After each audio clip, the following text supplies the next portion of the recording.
Live from Lake Olmsted Stadium in the beautiful city of Augusta, Georgia, home of the Masters here, as the Augusta Jaguars get set to take on the Mountain Lions from Young Harris.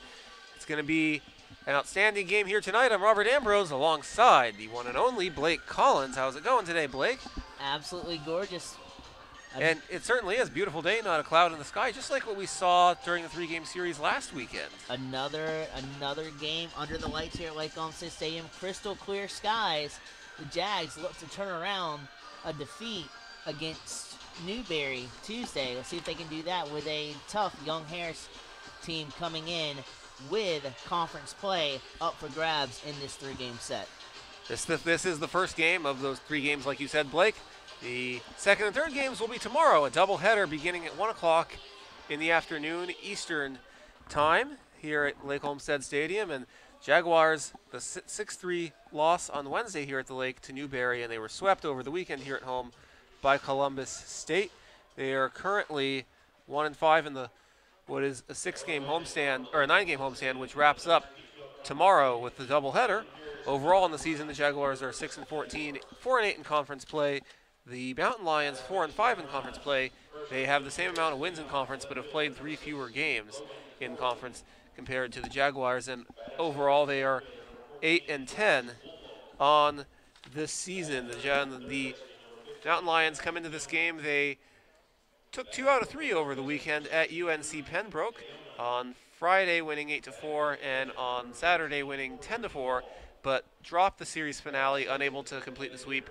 And the 9-8 loss on Sunday to UNC Pembroke, and now they come in to Augusta to face the Jaguars for 3 games over the next 2 days. And this Jaguars, it's been a rough stretch for them, but there's a lot of positives that they can draw from it, and I'm sure they're going to continue to get better, and it should be some great baseball over the weekend. Blake, the games have been close. The bullpen has definitely stepped up their game for the Jags. They pitched a lot of tight ball games. Good shutout innings for the bullpen. Just still a little bit rocky and still some things you want to work on, but overall a great step in the right direction for the Jags bullpen, and the offense is starting to cook a little bit too. So all around should be a great series with Young Harris today and tomorrow.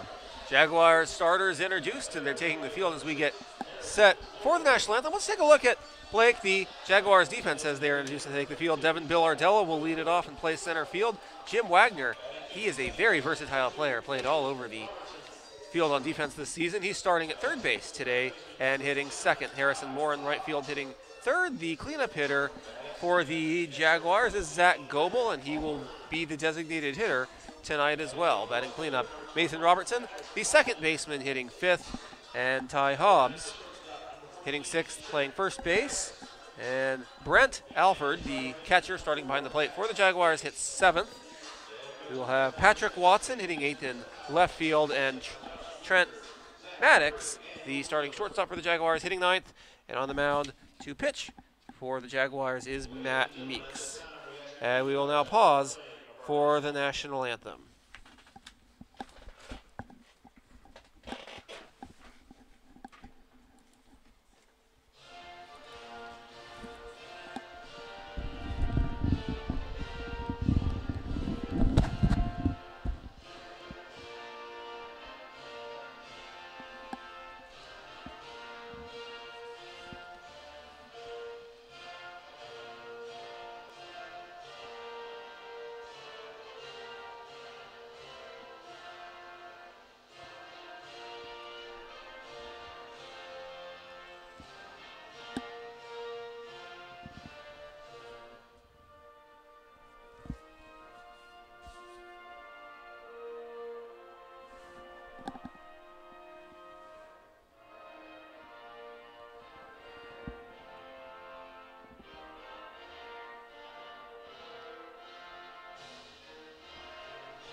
Welcome back here to Lake Olmsted Stadium. The Jaguars have taken the field, getting set for baseball here on this beautiful Friday night in the CSRA. Let's take a look at the starting lineup for the Young Harris Mountain Lions.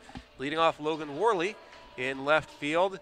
Batting second, they will have Royce Woolfolk hitting second in center field.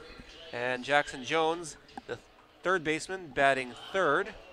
And hitting cleanup tonight for the Mountain Lions, Rudy Gaona, and he will play first base.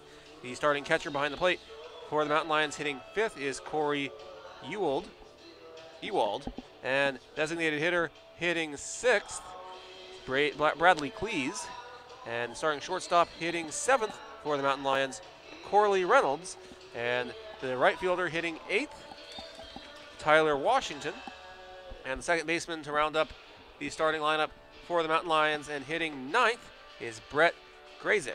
And starting pitcher for the Mountain Lions, who we will see in the bottom half of this first inning, will be Michael Livingston. And players to watch if you're the Jaguars going into this game on the Mountain Lions.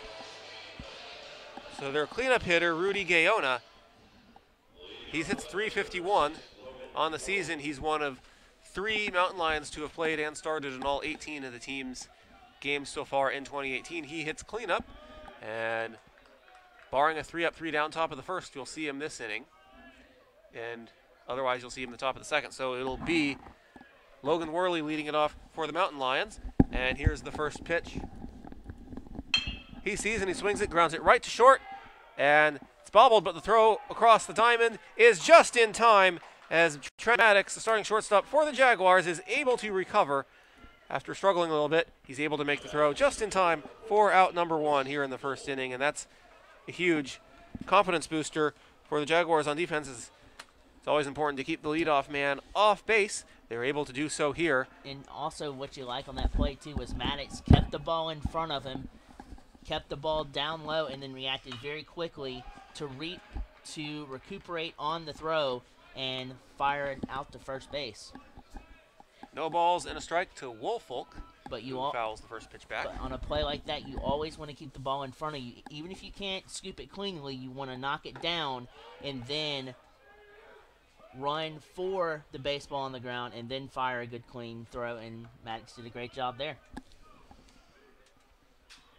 No balls and 2 strikes to Woolfolk. And here's the pitch. And that is in there for a called strike 3 on the outside corner, and Royce Woolfolk knew that right away. And just like that, 2 up and 2 down for the Jaguars on defense here in the top of the first. That's going to bring up Jackson Jones, the Mountain Lions number 3 hitter. He is an even .300 on the season, hitting third. You hardly can't frame the outside corner any better than Alford did, and Meeks painting it right there with a fastball. Great 1-2 battery work between the pitcher and catcher on that strikeout pitch. Absolutely. Jones on the season is tied for the team lead, or tied for second on the team with 4 doubles. And 3 is his favorite number. He's hitting .300, and he's hitting third in the lineup here in this one. Behind in the count, 0-2.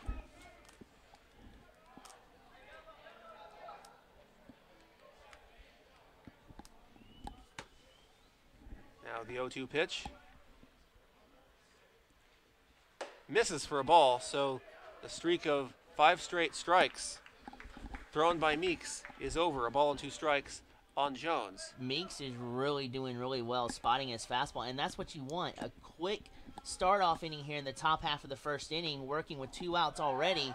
It works very well for the defense who's out on the field so they can have fresh legs coming back up to bat for Augusta on their offense. Now deuces are wild, 2 balls and 2 strikes, 2 outs. Meeks has a very quick motion. He does not waste time in between pitches when there's nobody on base. And the 2-2 is fouled away.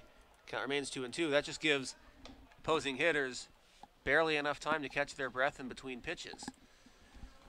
And thus far, the majority of Meeks' pitches has been fastballs, but he's been very accurate with his location and almost painting the corners, and that's working well to his advantage thus far in this game. 2-2 misses downstairs, 3-2. Was 0-2, now it's full count on Jones. If you're a member of the top third of the Mountain Lion lineup, you're the kind of person that the Jaguars will especially want to keep off the bases. Jones is one of those guys. He has scored 10 runs this season out in 60 at-bats.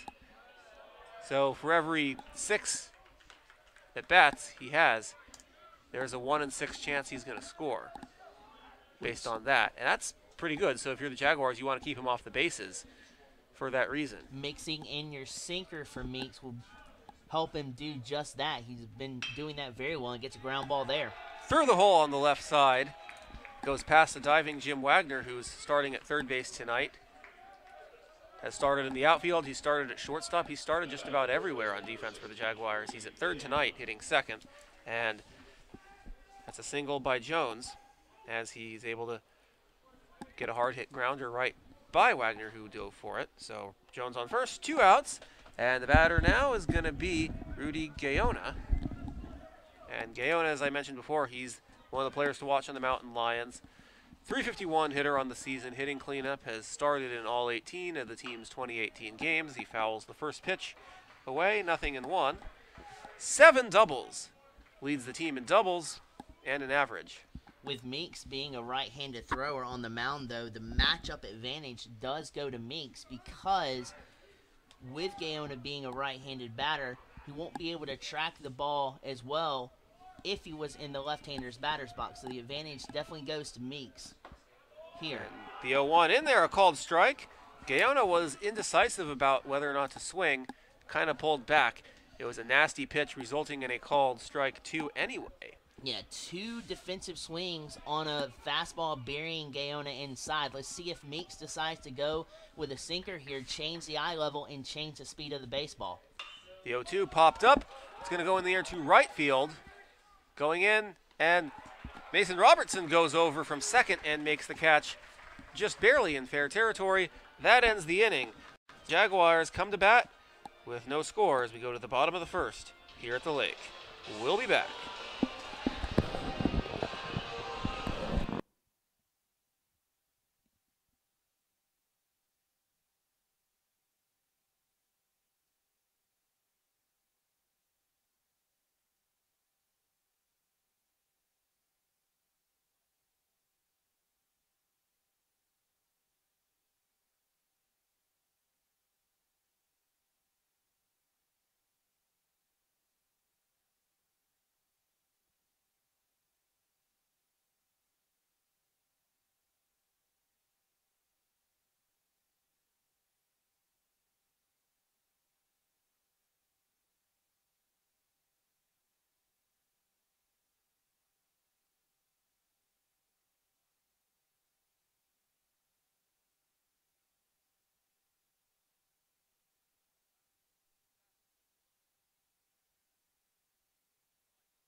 Welcome you back here to Lake Olmsted Stadium. The Augusta Jaguars set for their first at-bats of this game as we go to the bottom of the first.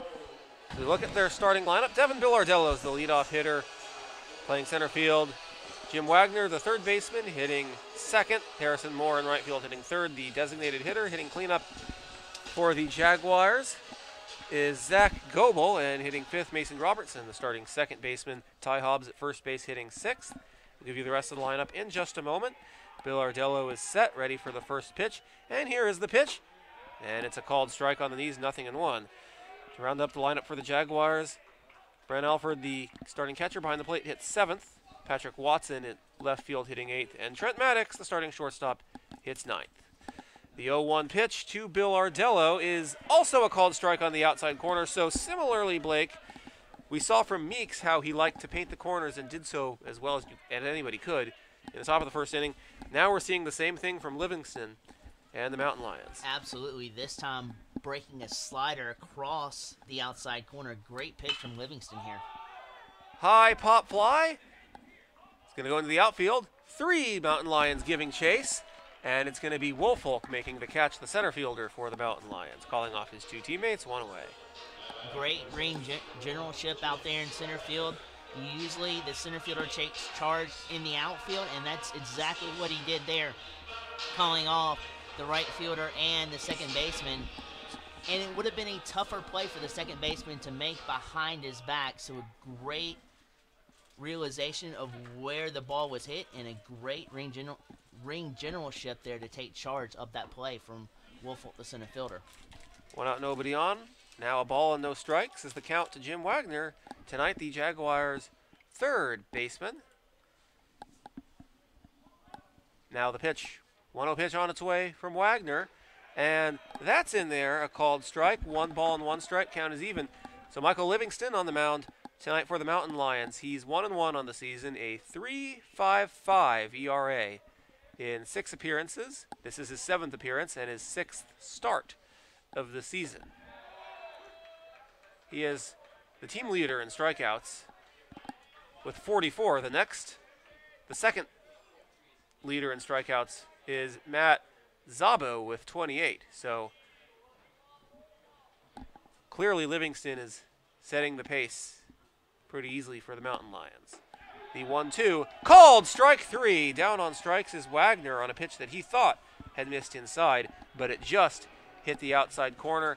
A nasty pitch by Livingston. 2 out and nobody on here in the bottom of the first. That's going to bring up Harrison Moore. Yeah, Wagner there just froze him solid on a fastball tracking inside corner. Precision placement there from Livingston, gets a 2nd out. Moore trying to extend the inning for the Jaguars cleanup hitter and designated hitter Zach Goebel. And Moore looks at a strike on the outside corner, 0-1. And one of the adjustments that you'll expect to see from both of these teams in this game after seeing both pitchers paint the corners really well. And the 0-1 pitch just misses inside, a ball and a strike to Moore. Expect to see each offense potentially start swinging the bats more for one of the adjustments that you'll likely see made after you see the pitchers able to freeze them on the corners quite a lot. That's lined, and it's going to bounce in front at short, and the throw over to first is in time. That ends the inning. 1-2-3 go the Jaguars. We go to the 2nd inning at Lake Olmsted Stadium. No score on the Augusta University Athletics Network on YouTube. We'll be back.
Welcome back to the lake, top of the 2nd inning.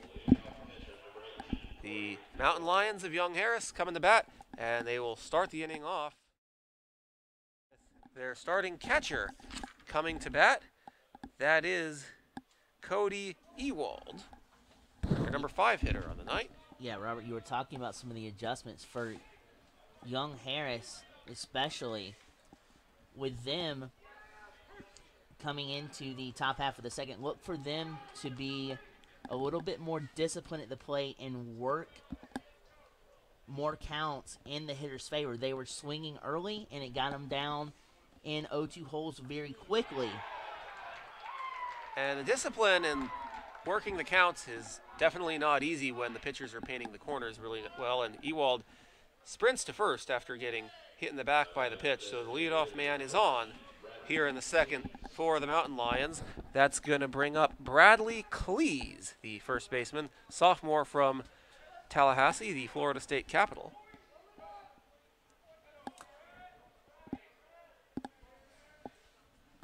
And a pitch to Cleese, a called strike, 0-1. With Cleese standing almost on the left-hander's line of the batter's box across the plate, look for Meeks to exploit the inside corner sometime in this at-bat.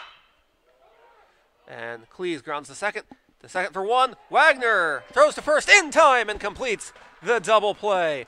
It was hit sharply right to Robertson. He fielded it to perfection. One-handed toss it to Wagner, which retired Ewald, and then the quick throw over to first by Wagner retires Cleese, completes the double play, and just like that, 2 outs and nobody on. And that's going to bring up Corley Reynolds. Meeks made the adjustment, seeing that Cleese was standing on that line, so we bust him inside with a fastball. Cleese could not get his hands inside and drive the bat through the baseball, punched it into the ground, and just what the doctor ordered for the Jags with that double play erases an early threat. Corley Reynolds had the count 1-0 from Pascagoula, Mississippi. One of 3 Mountain Lions to have started in all 18 2018 games. Count now 2-0 to Reynolds. Trying to extend this inning here.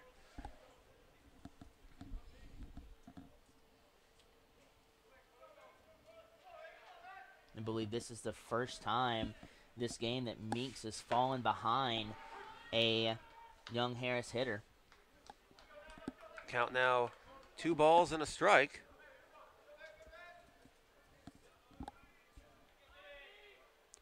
To Reynolds, and the 2-1 misses down and away, 3-1. No score here in the top of the second. The Mountain Lions with a hit already this game. The Jaguars still looking for their first base runner after being set down in order in the bottom of the first. The 3-1. That's a called strike, and the count is full on Reynolds, 3-2. Reynolds hitting .259 this season. He's got a home run to his credit and 9 RBIs. Here's the pitch. Swing and a miss! And after falling behind in the count, Meeks battles back and strikes out Reynolds in a 6-pitch at bat, and the inning is over. We remain scoreless as the Jaguars come to bat in the bottom of the second on the Augusta University Athletics Network on YouTube. We'll be back.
Welcome back to Lake Olmsted Stadium. Jaguars coming to bat, middle third of their lineup. 2 up here to start the bottom of the second. To start with their cleanup hitter and designated hitter, Zach Goebel. The lead off for the Jaguars. He's going to be followed by the second baseman, Mason Robertson, and then the first baseman, Ty Hobbs, who hit 6th. If any of them reach, it will be the catcher, Brent Alford, due to hit 4th this inning. And the pitch from Livingston misses for a ball, 1-0. Livingston already with a strikeout to his credit in this game. He set the Jaguars down in order an inning ago. Now the 1-0 pitch. That's in there, a called strike. 1-1 to go ball. Great fastball there from Livingston, utilizing the outside corner very well to even the count back up at 1-1 strike. And the 1-1 grounded to short, and it's bobbled, and the throw over the first is off the glove of first baseman Gaona. As the Jaguars have their first base runner of the game. Goebel reaches. We'll see how they rule. That's going to be ruled an error. I believe that's a throwing error on the shortstop, Corley Reynolds. He bobbled the ball, appeared as though he was able to recover in time, but threw the ball on a hop to first, and it went off the glove. That was going to be a tough play all around because he lost his footing out there at shortstop and then recovered in time, but just did not get much on that throw.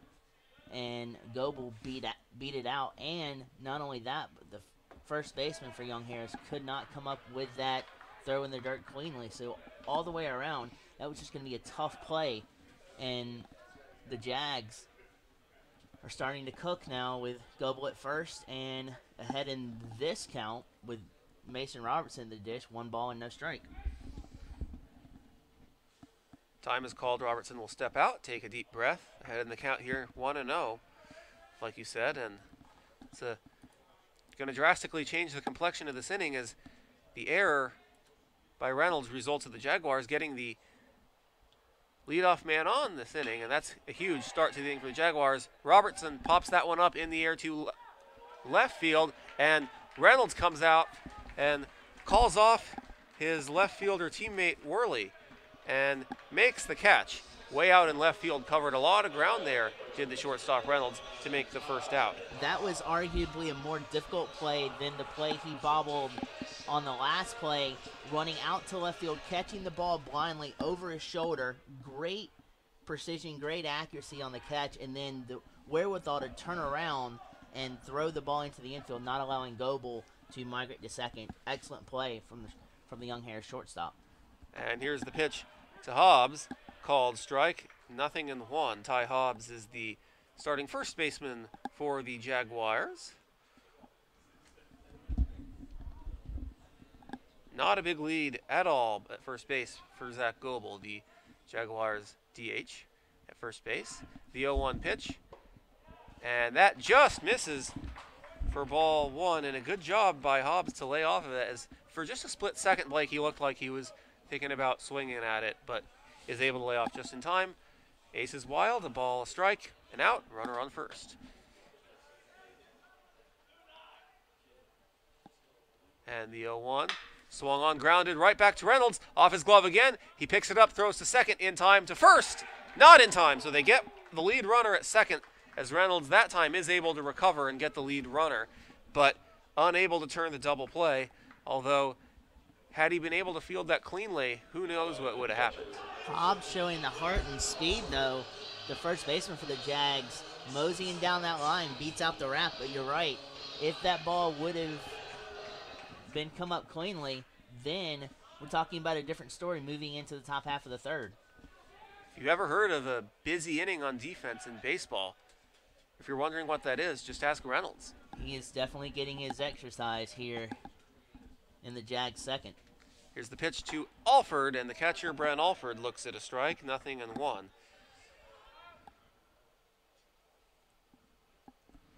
And another thing, too, with Reynolds out in short, he's having, when he makes those mistakes, he's having good recuperation time.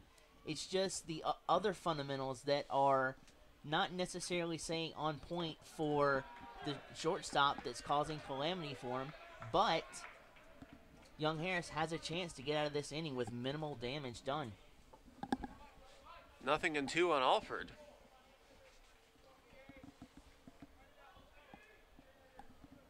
With Hobbs on first, not a big lead by Hobbs. And the 0-2 misses upstairs, a ball and 2 strikes to Alford, trying to extend the inning for Patrick Watson, who's on deck. He's the Jaguars starting left fielder in this game. Alford displaying patient eyes here. He has eyes that are as patient as they come. Watch that pitch sail high on him. Now the 1-2 pitch misses outside, 2-2. And we're seeing Alford show good discipline as he's able to work the count even after falling behind 2 and he's worked out even 2-2 after falling behind 0-2. Now deuces are wild, 2 balls, 2 strikes, and 2 outs. And you look at Young Harris here too. Young Harris might want to think about taking a page out of the Jags book and start working some counts on their offensive half of the innings coming up here in the top half of the third, because not only does it work the counts, but it shows what the pitcher has in his arsenal, and you can adjust to their speeds better when you see everything. So look for that to happen for Young Harris, but a great job fundamentally here for the Jags, working these full counts, making Livingston earn the outs here in the bottom half of the second. Hobbs will take off. A much bigger lead at first with a 3-2 count than otherwise, and it's fouled away by Alford, and we'll have to do it again. And with the count being full, the Mountain Lions will no longer try to hold him on, as they know he's just going to simply take off with the pitch. So now pending is the 7th pitch of the at-bat to Alford. Alford has major league real estate in left center field if he looks to go in that direction, but with Hobbs' speed at first base, it may just be a first to third situation on a double for Alford here. The 3-2, grounded through the hole on the left side, a base hit. Around second goes Hobbs, and he's going to put the brakes on and sprint back to second. Nevertheless, it is a single by Alford, and the Jaguars are in business with 2 on and 2 out in the second inning. Alford there attacks the pitch. He got an inside fastball. Those quick hands prove fruitful for Alford, just attacking that, wrapping the bat head around and shooting it through the third base gap.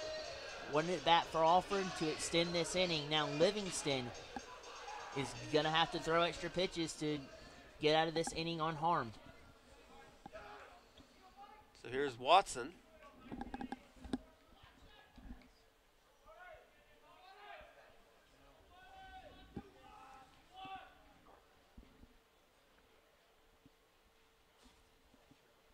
Check on the runners, and Livingston steps off the mound. I'd like to thank everybody for tuning in with championship week going on in college basketball. Big weekend there, so thanks everyone for also tuning in to check out some baseball over the weekend here tonight.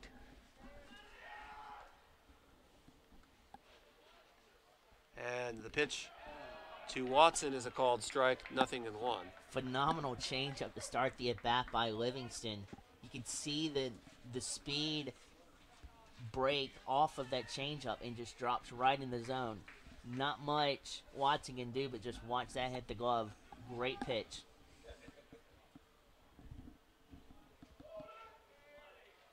No balls on a strike. To Watson, here's the pitch. And that's a high grounder right back to Reynolds at short. He throws to first. And is it in time? It is. It almost pulled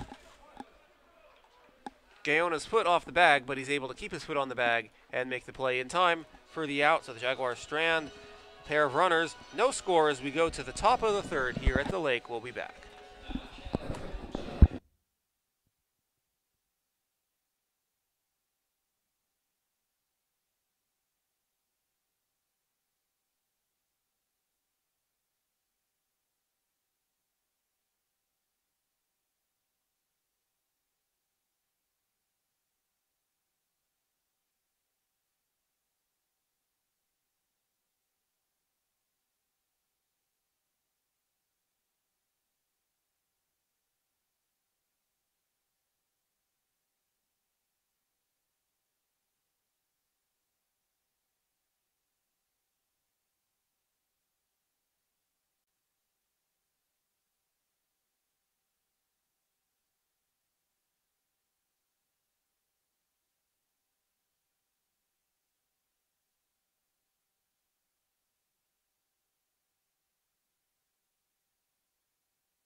Welcome back to the lake. We are now set to start the third inning of play in game one of a series of 3 games in 2 days here at Lake Olmsted Stadium between the Jaguars and the Mountain Lions. And for the Mountain Lions, they will lead off the inning with Tyler Washington, the number 8 hitter.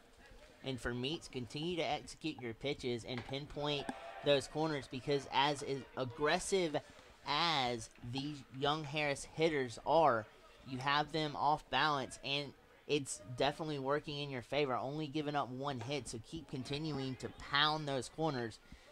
And it's looking like Meeks is off to a fantastic start here tonight. Ball and a strike to Washington. And the 1-1 pitch on its way, and that misses. 2 balls and a strike to Washington. Respectively, Maddox and Robertson are playing basically at the edge of the dirt on the outfield grass at second and short. And playing in, you have Wagner and Hobbs at first and third for the Jaguars. And that's fouled away, 2-2. You love the approach, though, by Washington for Young Harris. Not looking to pull the ball any, not looking to muscle it out, just going with the pitch. There was a sinker that was dying down in the dirt, just trying to shoot it the other way. Now the 2-2 misses. 3 balls and 2 strikes. Full count to Washington. That's the third full count this game. Offensively for the Mountain Lions, they've seen 1 per inning so far. And Young Harris, so far in this inning, is doing a very good job of fighting off pitches, staying alive in the counts, but they're also doing a very good job of working the counts to their advantage, something that they were not able to do in the top half of the first and a little bit in the top half of the second. So they are improving on that front. And the payoff pitch is chopped foul once again, so we will have at least 8 pitches in this at-bat. With Washington so far on full counts in this game, the Mountain Lions as a team are 1 for 2 with a strikeout and a single. And the 3-2 pitch swung on in the air to left field, under it, and making the catch, Watson. Patrick Watson in left field makes the catch, retires Washington for out number 1 here in the third. That's going to bring up Brett Graysick. Washington swings at ball 4, but it just goes to show you how enticing a high fastball could be. Meeks perfectly placed that fastball to where Washington could not get the bat head center cut on the baseball. Got on the bottom of the baseball and popped it up. Phenomenal pitch there by Meeks on a 3-2 full count. Pitch to Graysick, misses for a ball, 1-0. 1 out, nobody on here in the third. Similar alignment defensively for the Jaguars, or I should say similar positioning by the infield. A ball and a strike to Graysick. The Mountain Lion number 9 hitter. And now here's the 1-1 pitch from Meeks, and it's fouled away, 1-2.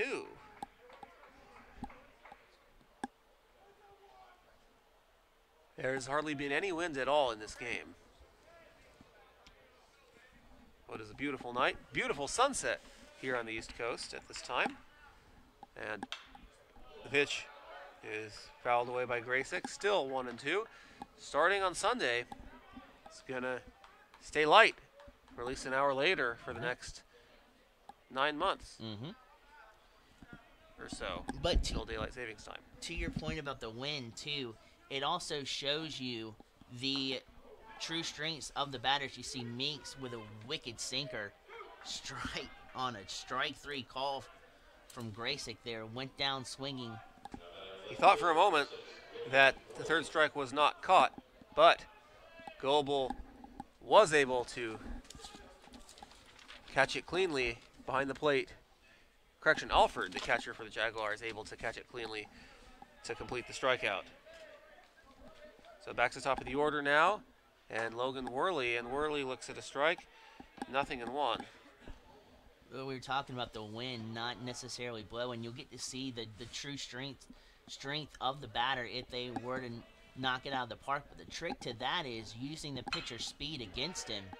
Grounded to third, and that is just foul. Could have easily been the third out as Wagner threw a strike to first, which was obviously in time, but it was just foul. So no balls and 2 strikes. Too early. The inning goes on. Wagner wishes he was a freckle sooner because that could have been out number 3. But if you use the pitcher's speed on the pitches against him, then the ball shoots off the bat doubly fast on fly balls, and that could prove fruitful for any club that utilizes that. The 0-2 swing and a miss, and Alford this time has to throw to first and does so successfully to retire Worley. And that will also retire the side in the inning as the Jaguars come to bat in the bottom of the 3rd. No score on the Augusta University Athletics Network on YouTube. We'll be back.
We are now set to begin the bottom of the 3rd inning at Lake Olmsted Stadium in Augusta, Georgia, home of the Masters Tournament, which is less than a month away. And here for leading off the bottom of the 3rd, Trent Maddox, 9-1-2 hitters due up for the Jaguars to start. Robert Ambrose alongside Blake Collins. And with you speaking about Masters a week away, if any of you guys are looking to come to Lake Olmsted for Augusta Jaguars baseball, make sure to get here early and beat the traffic that will be out on Washington Road and the surrounding area. We will host 4 games here at Lake Olmsted Stadium during that week. Should be a great week to be in Augusta and for baseball and golf all at once that weekend. The throw to first on the ground out to second by Maddox is in time. 1 gone here in the 3rd. Back to the top of the Jaguars lineup, and Devin Bill Ardello, who's over 1 in this game.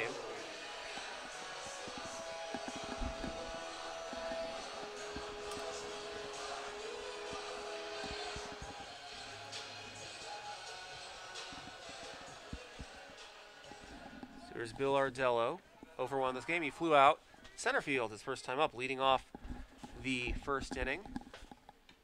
And that's a called strike, 0-1. Talking about the traffic, the Jags would like to create some insane traffic with runners on the bags right now. They certainly would. But it's up to Bill Ardello's bat to get it started.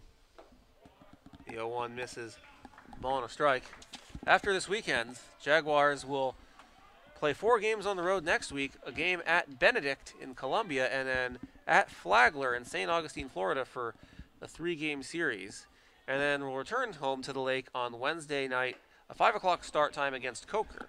And then a 3-game series that weekend on Friday, Saturday, Sunday, the 23rd, 24th, and 25th of March against North Georgia. 2 balls and a strike to Bill Ardello. Livingston tried to nail Bill Ardello with a sinker there on the low outside corner, but could not. Now 3-1 on Bill Ardello. Masters Week on Wednesday, the 4th of April. It'll be a 6 o'clock start time for the game against Erskine. And then the 3-game series against USC Aiken, the Pacers, Friday, Saturday, Sunday, the 6th, 7th, and 8th. Friday and Saturday's game beginning at 6 o'clock, respectively, on the 6th and 7th, and on the 8th, a 1 o'clock start. And with that rivalry as big as it is for those 2 squads, it's going to be a very crucial 3-game set for both squads. So if you're coming to games that week, Those would be some you don't want to miss. And throw to first in time as Bill Ardello is retired after grounding out to second. So a pair of groundouts to second for the Jaguars. And we saw a busy inning last inning for Reynolds at shortstop for the Mountain Lions. And this inning, the busy inning has gone to Graysick at second base as he's fielded a pair of groundouts and made a pair of nice plays on each of those groundouts for a pair of outs. 2 out, nobody on here in the bottom of the third. Jim Wagner up. Here's the pitch to Wagner. That misses outside for a ball, 1-0. On both those outs, Maddox was a little bit in front of the pitch and pulled it over to second base, and then Bill Ardello a little bit late on that pitch and shot it the other way to second. And now the 1-0 pitch misses outside, 2 balls and no strikes. Wagner trying to extend the inning for Harrison Moore.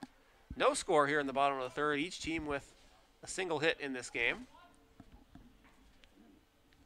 The 2-0 pitch on its way from Livingston, and that misses outside, and the count is 3-0 on Jim Wagner. He has always been a very good ball seeker in a sense that he has a good comfort zone with the strike zone, and he can dictate where the ball is going to go with his eyes and watch any ball that's out of the zone. For Taking all the way on the 3-0 there, 3-1. And a 3-1 pitch. That time swinging for the fences and fouls it back. Count full. Over in the side parking lot behind Lake Olmsted Stadium, where the cars are parked parallel. On Millage Road. And the 3-2 pitch. Wagner swings and misses, is down on strikes for the second time in this game. Jaguars are down in the inning. No score as we go to the fourth. We'll be back.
We're back here at the lake for the top of the fourth inning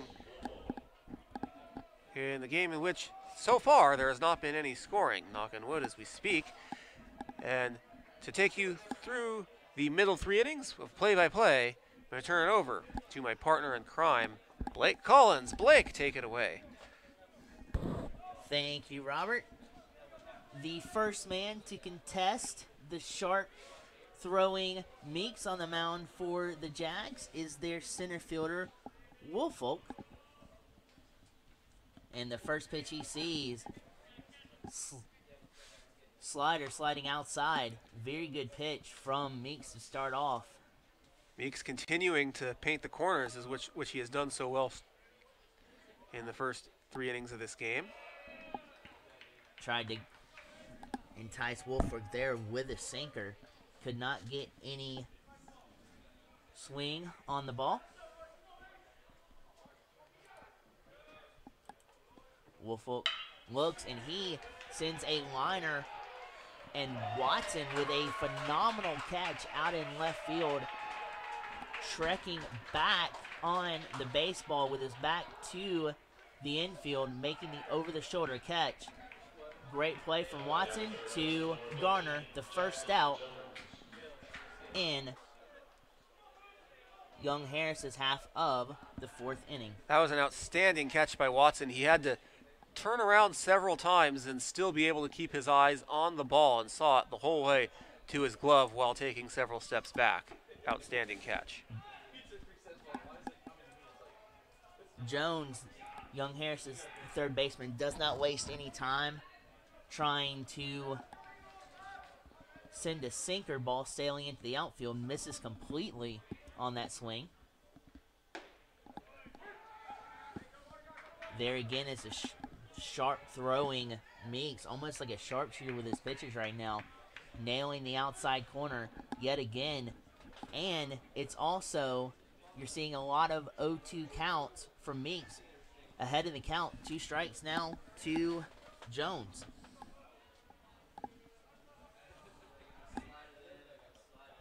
Meeks wheels and deals, tries to edge out the outside corner that time, but sails a little wide.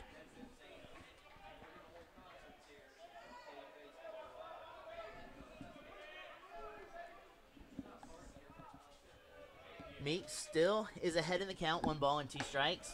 That evens it up after a fastball gets away from Meeks there. And sails into the right-hander's batter's box.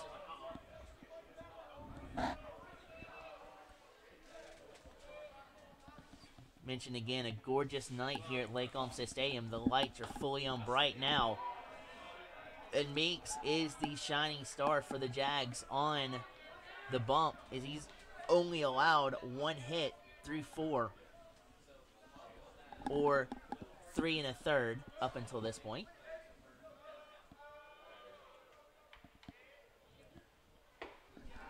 Sinker had Jones out in front big time. Weight shifting on his front foot, could not shift it back, and he is sent packing back to the dugout for Young Harris. But it hands the bat off to Gaona, their first baseman, who, as we alluded to, has some pop in his bat, and he's one of their most consistent hitters at the dish. He's the team leader in average, runs scored, hits, doubles, triples, and home runs. And he fists one out to right field. Harrison Moore again for the second time in the week here makes a phenomenal diving stab at the baseball, and that shuts the door completely on Young Harris's half of the 4th inning. So we roll right back into the bottom half of the 4th inning, and that's right around the corner.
We mosey right back around for the Jags half. The other half of this dandy of a pitcher's duel brewing between Meeks and Livingston, who is back on the hill for Young Harris. Both pitchers only allowing 1 hit, respectively, thus far, as Moore guides one out to left field. and that is in the area of Worley. Cams under it and pulls down the first out.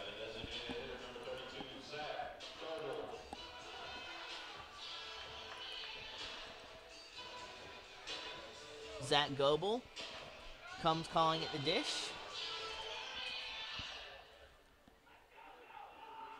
And last time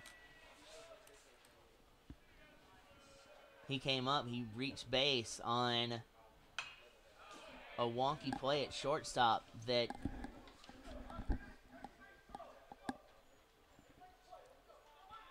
Reynolds fell down on trying to secure the baseball, could not, and then the throw was in the dirt as well, and that battery could not secure the out.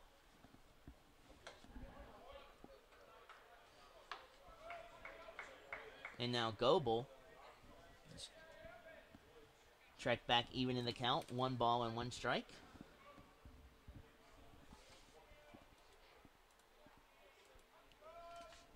With 1 out, Livingston delivers. Slider pelted out to second. Great realization that the hop was coming to him fast, so he backs off, does the second baseman. Corrals it on the hop, fires over to first base. 2 down quickly here for the Jags in their half of the 4th inning.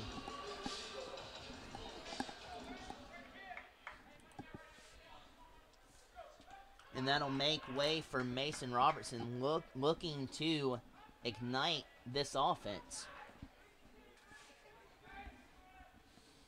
He's going against a tough hombre, though, in Livingston.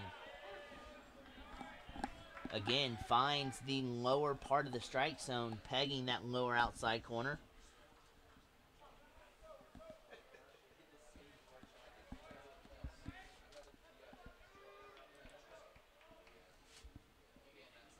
Livingston wheels and deals. Mason decides to go the other way, inching in foul territory, though, right near the Jags bullpen. So we will do this count again as it's 0 balls and 2 strikes.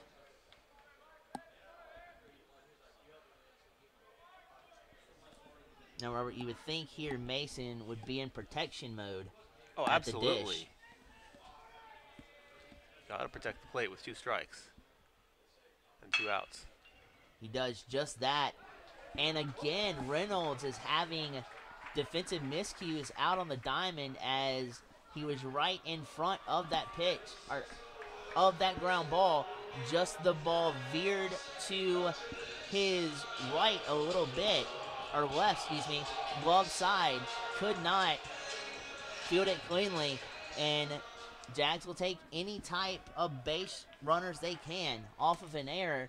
Gets Mason to first base, and let's see if the Jags can muscle Mason around. Reynolds' second error of this game as a result of a failure to field a ground ball. He is not having a good night over at short. And Hobbs displaying a little bit of a keen eye there for Hobbs, watching a slider centimeters out of the outside corner.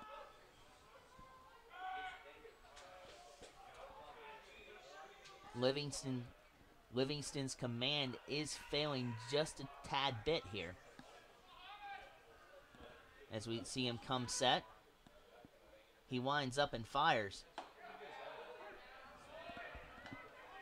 Slide piece starts out of the zone and slides back into the zone, middle of the dish, and Hobbs didn't detect the slider rotation on that pitch and was frozen solid, dead in his tracks for the first strike.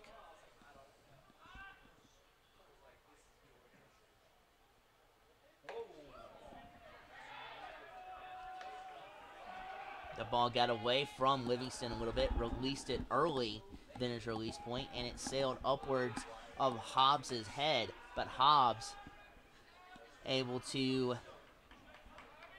lean back a little bit and escape the hit by pitch.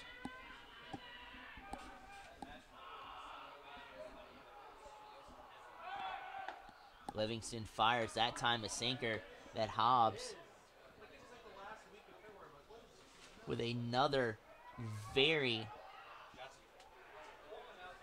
good eye, with the exception of that ball anchoring in the lower part of the strike zone for the second strike, and it is all Yahtzees on the board.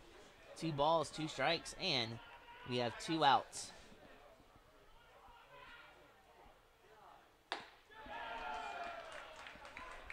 Same location, pretty speedy fastball gets Hobbs down on strikes.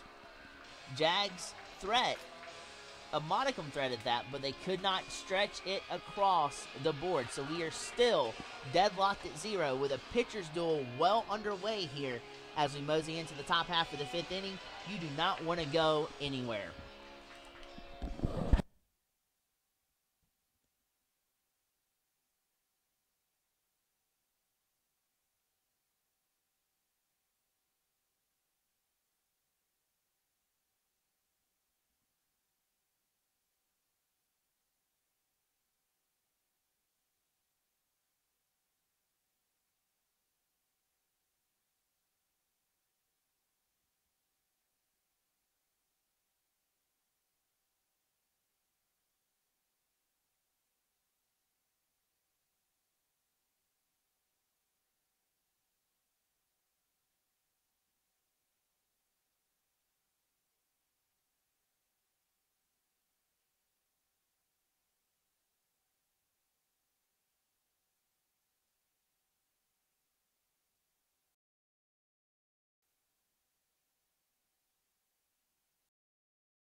Start of the 5th inning, he has 4 in the box with only 1 hit, 1 swing of the bat. The completion in this game, line drive home run off the bat of Ewald.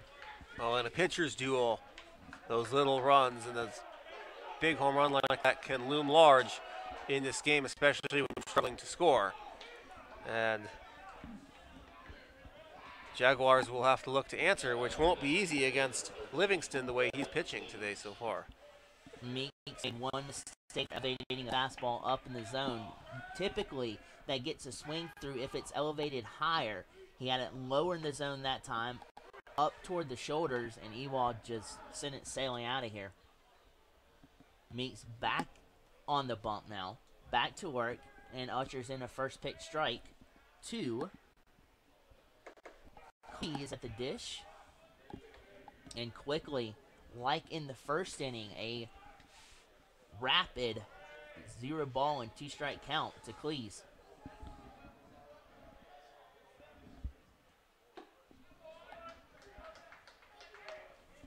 Change up.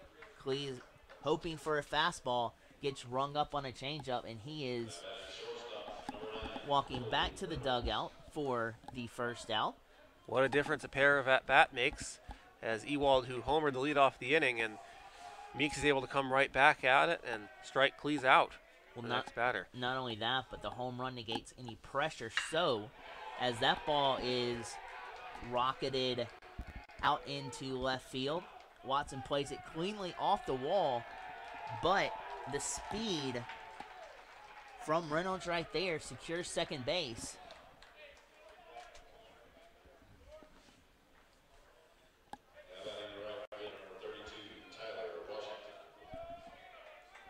Tyler Washington stands back in for Young Harris, looking to maneuver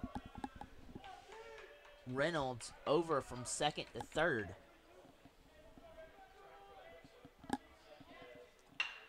That ball shot over to third. Phenomenal pitch there by Meeks. Fastball outside of the outside corner. Gets a swing through right at the third.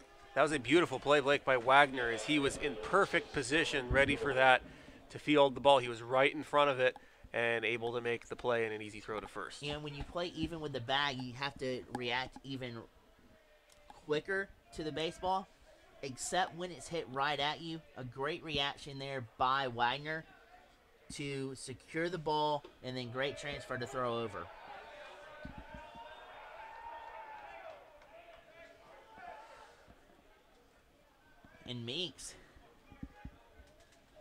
back on the horse for a first pitch strike. He's firmly in control of this game with that exception of that home run. Anchoring in a lot of first pitch strikes, a lot of guessing by the Young Harris hitters early on. They've kind of settled back in, but Meeks is still outworking the Young Harris lineup with the exception of that home run.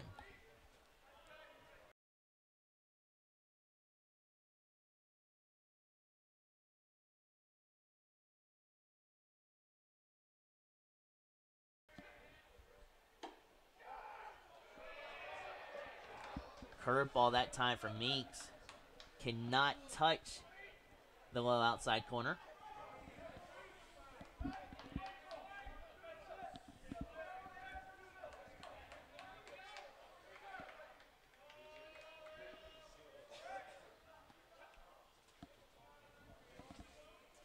Two balls and one strike, and that ball's elevated to right field.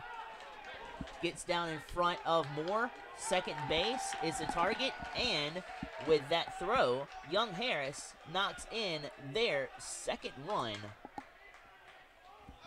of the fifth inning, and it looks like the patient bats of Young Harris are paying off. It's a good adjustment from what we saw in the first couple of innings for Young Harris.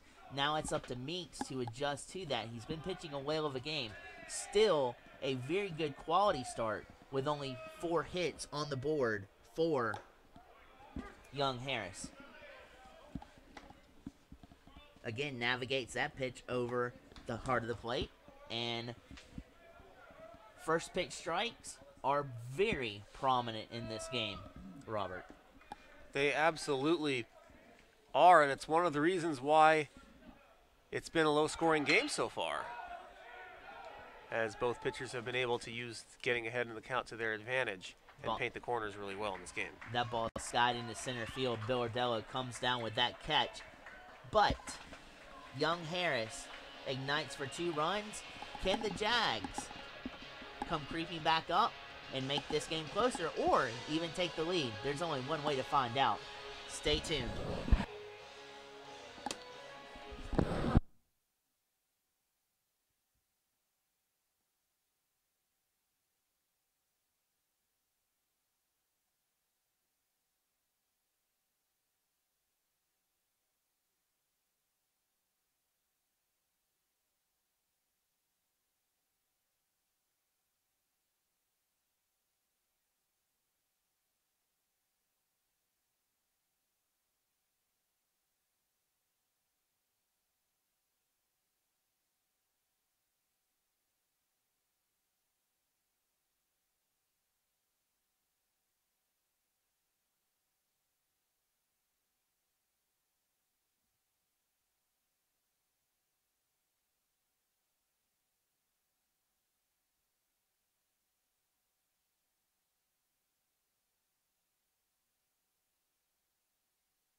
After some Young Harris 5th inning Cracker Jacks, the Jags look to mount a comeback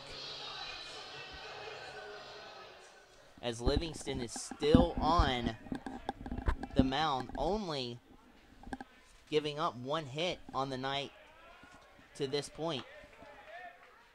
He faces the bottom third of the Jaguar lineup to start the bottom of the 5th.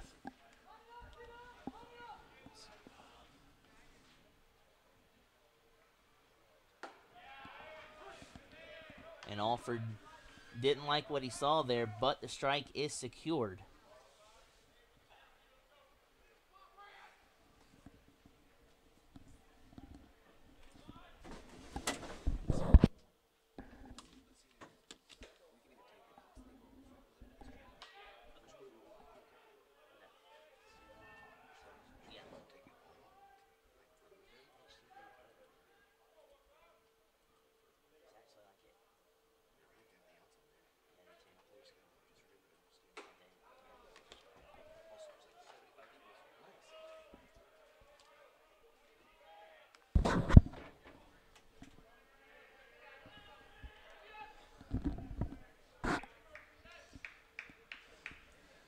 So Alford back in.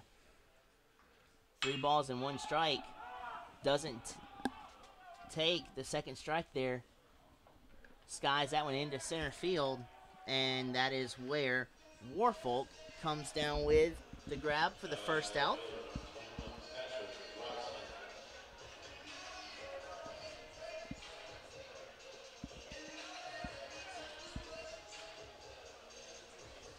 And now, the left fielder, Watson, who made an unbelievable running catch out in left field with his back to the infield,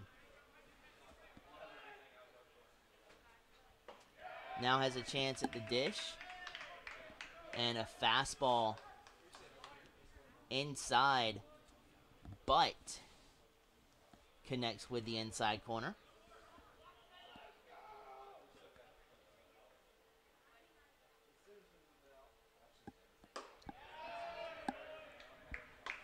Elevated that changey eye level, and that entices Watson there to swing through a fastball that looked to be the first ball.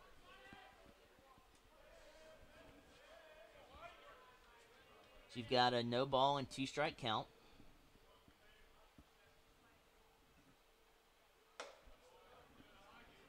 Same spot, hoping for the same result for Livingston, but learning from the previous mistake, Watson sees that one hit the mitt without a swing.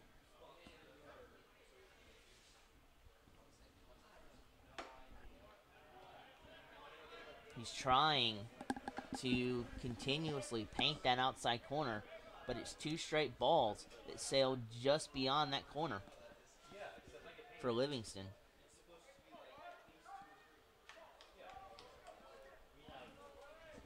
It's an even count. And that ball is skewed out into left field. Young Harris is going to have to hurry.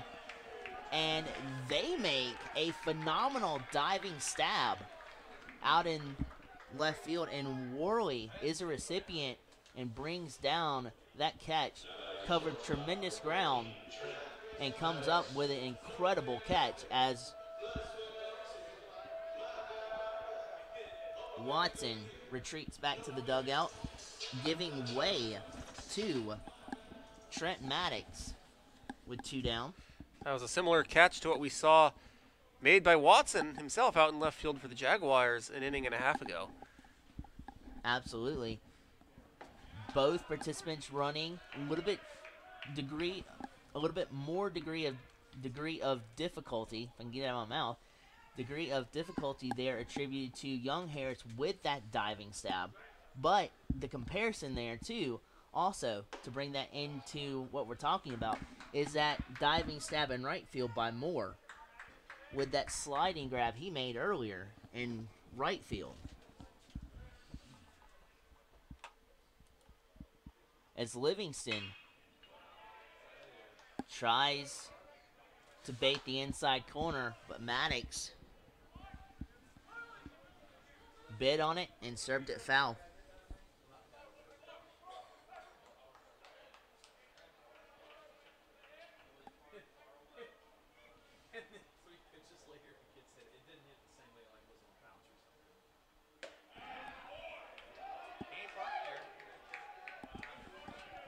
Fastball does not see the light of day on the inside corner. So now, count is deadlocked at 2 balls and 2 strikes. And 2 outs, as Robert would say. The deuces are wild indeed. As Maddox goes down on strikes. So a 1-2-3 inning in the books for Livingston. We mosey on to the top half of the 6th inning. Jags look to close the top half of the 6th inning with minimal damage to get back on offense. We'll see what happens.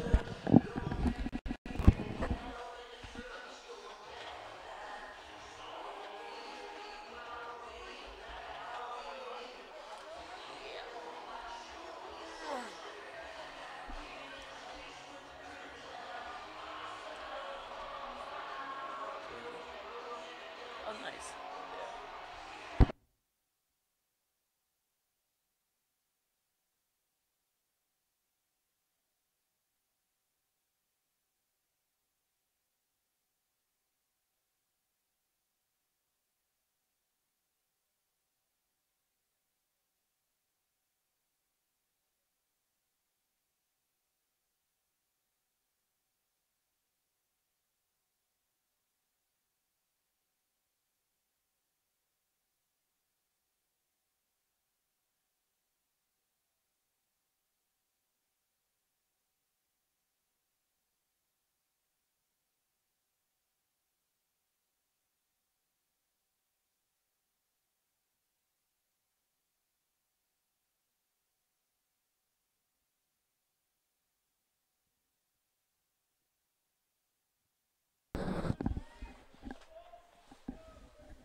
Woolfolk for Young Harris stands ready to kick off the top half of the 6th inning.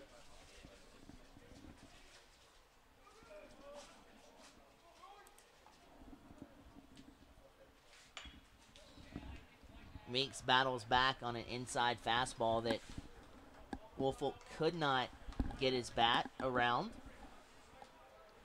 Instead, shoots it back to the cargo net.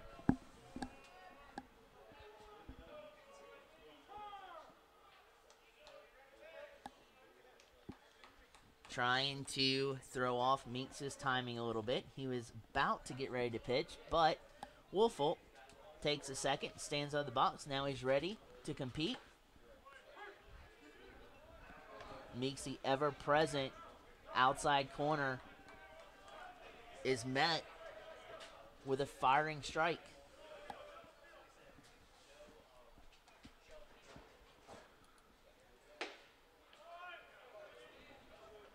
Check swing does not do diligence for Woolfolk, as that sinker has him on the 3rd strike. Meeks has been outstanding with mixing his pitches, and he continues to do so right there.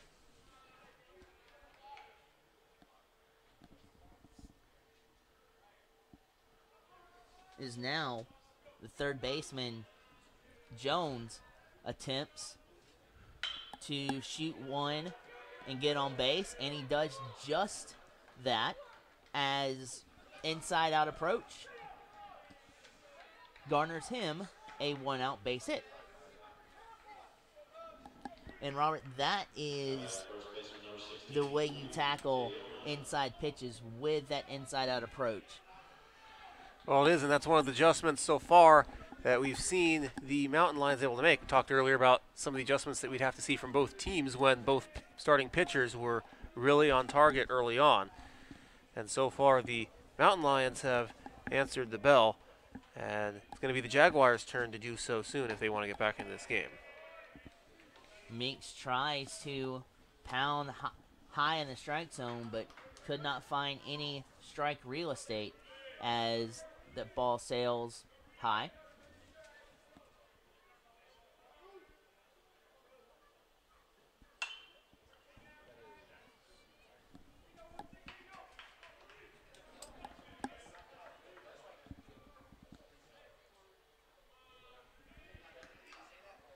And Gaona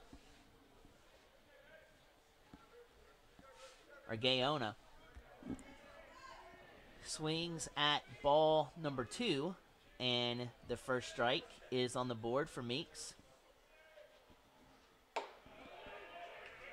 Gaona doesn't make the same mistake twice, as a high fastball is nowhere near the strike zone.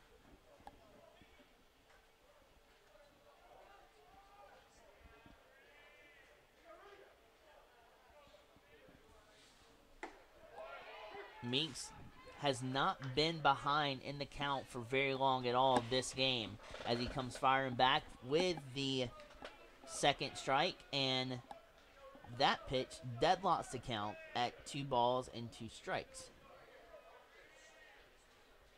You think, Robert, at any particular point, a sharp ground ball would mean 2? It certainly would, but I'm sure they'll happily take that strikeout as the leading hitter on the Mountain Lions, Gaona, now 0 for 3 in this game with a strikeout. He has made opposing Young Harris hitters look foolish on the sinker. It's a beautiful display of a sinker right there from Meeks, and he gets a second out on his own accord. And now there was a force at second and first anyway, even before that strikeout, but that force now, you only have to obtain that 1 out instead of trying to turn 2, which makes things easier for the Jags on defense.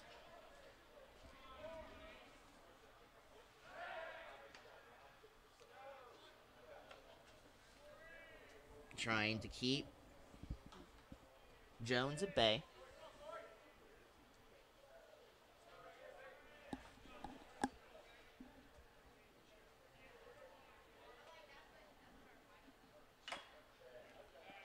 And that ball's punched into the ground. Foul.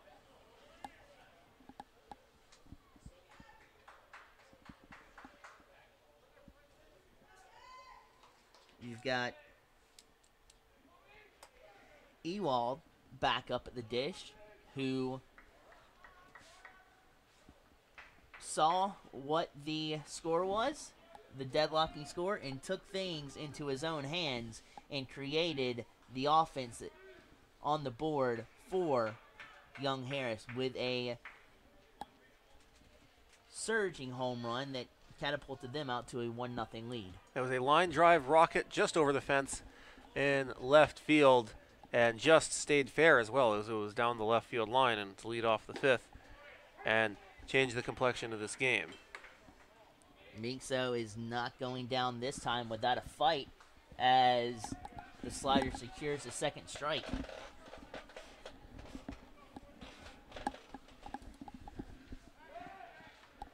And again, checking back on Jones at first base.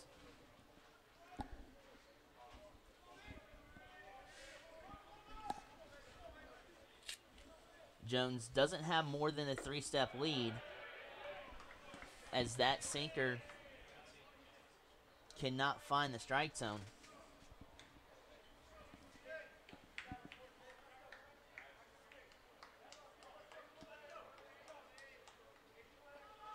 So deuces are wild here with 2s all across the board.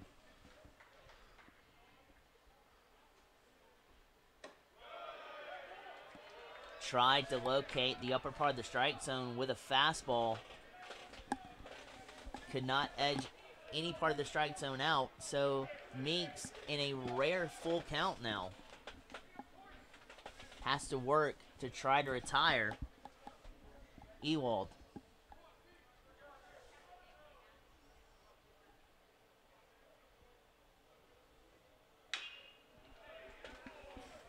You see the break on that curveball, and at the breaking point of that curveball, that's when Ewald attacked it, but all he could do was pull it foul off to the left.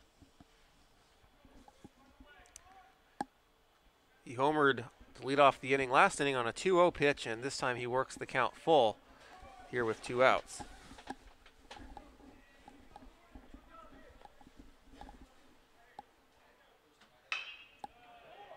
And again, we'll pursue this 3-2 full count pitch one more time as that ball was bounced foul.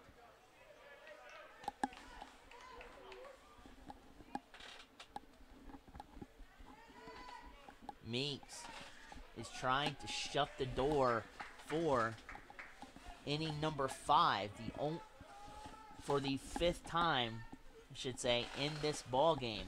The only inning that Young Harris had any type of offense was the top half of the 5th, but Meeks comes right back off a full count, slams the door shut yet again. The score is 2-0 Young Harris. We mosey on to the Jags half of the 6th inning. Can they muster a comeback?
the Jags have yet to make Young Harris pay for their defensive miscues earlier in the ball game.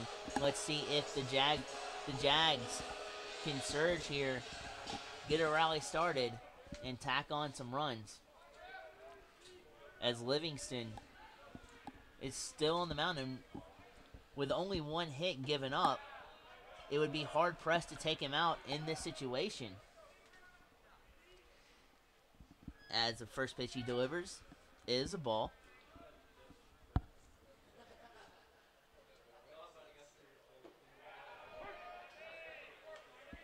You see that big old hook there from Livingston crashes the inside corner. Evens up the count at 1 ball and 1 strike.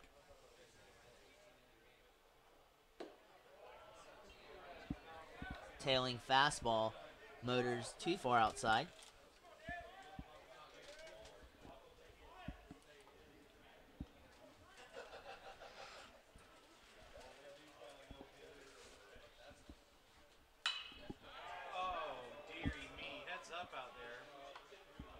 Inside corner found, but not before Billardello wraps that ball foul.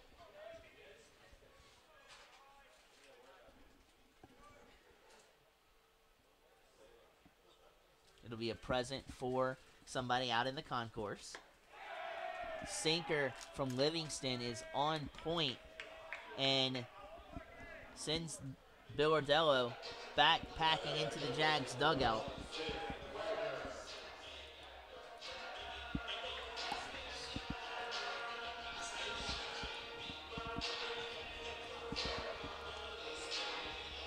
As Jim Wagner stands ready to do battle here with Livingston.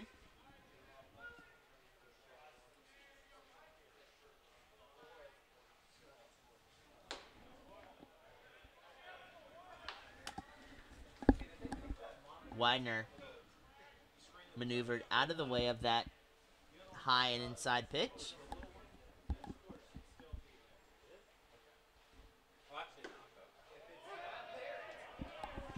That fastball located the outside corner beautifully. So it is now an even count at 1-1.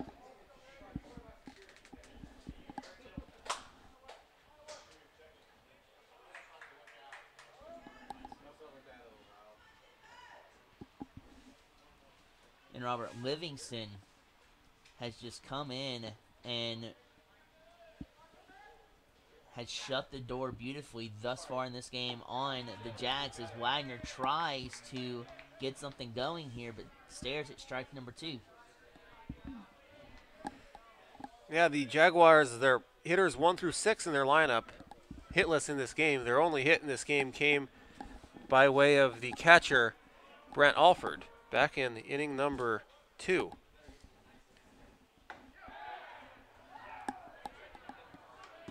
Livingston tries to clean house on the outside corner, but cannot get the 3rd strike.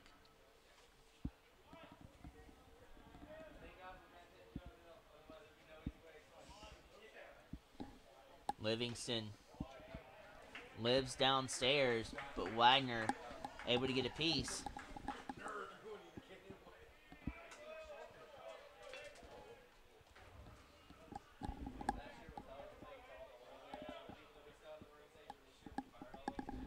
And you would think, Robert, with Wagner's speed, any ball in the gap would result in at least 2 bases. Exactly. But that ball is not elevated anywhere on the diamond, and it finds the catcher's mitt, and Wagner is down on strikes. For the 3rd time in this game for Wagner, as Livingston continues to just dominate on the mound. It's been very effective, much like Meats has for the Jags. And that ball's fisted out to second. They have to hurry but the inning comes to a close with no threat aboard for the Jags, and the side is retired. Top of the 7th rolls right around after this.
Jags look to shut the door on young Harris here in the 7th and to take you the rest of the way.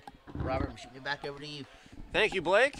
So for the Mountain Lions, it'll be Cleese leading it off, the designated hitter. It'll be the 6, 7, 8 hitters leading off for the Mountain Lions, and Cleese swings and misses for strike 1. Meeks has pitched outstanding, and he's still on the mound to start the 7th. And you can imagine just how important it is for the Jaguars to rest their bullpen as much as they can. Both bullpens empty. That is how good both pitchers have been. Unfortunately for Meeks, Livingston has been better. And the Mountain Lions have a 2-0 lead here in the 7th. No balls and 2 strikes to Cleese, who's 0 for 2 in this game. It's strikeout and grounding into a double play. And the 0-2, chopped, right side. Hobbs tosses it back to Meeks, who steps on first in time for the out. 1 gone here in the top of the 7th. That's going to bring up for the Mountain Lions Corley Reynolds, the shortstop. And he's had a rough game at shortstop. He's committed 2 errors and has struggled on a couple other balls that he's been able to overcome and make plays. Nevertheless, he's been able to do his part despite some of the struggles. And he takes a strike, 0-1. At the plate, he's 1 for 2 with a strikeout, a double, and a run scored. After Ewald's homer to lead off the 5th, he doubled with 1 out later in the inning and came in to score to make it 2-0 that same inning on a 2-out RBI single by Grazik. He's behind in the count here, 0-2. Meeks again with that pinpoint accuracy and precision has him well in front of the count.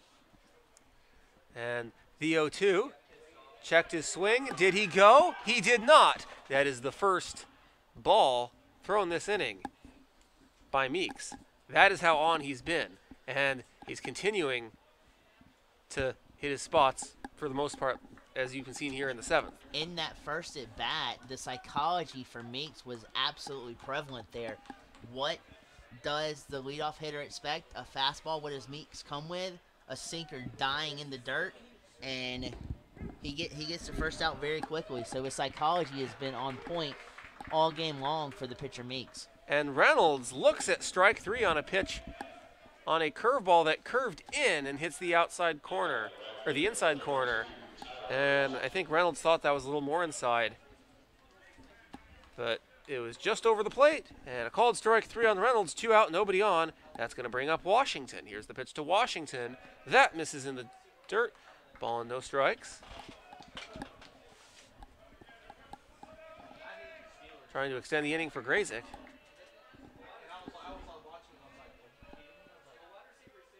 And the 1-0 lined foul. Right side, 1-1. So right there, sinker low, and then a fastball low. First pitch of the at bat. Even the count back at 1 ball and 1 strike. But to change the eye level, you look for Meeks to try to see if he can get Washington here on a pitch high and see if he can get a swinging strike or a strike looking. Count is even 1-1, and the pitch misses in the dirt, so he gets neither of them. The count 2-1. Washington 0 for 2 in this game.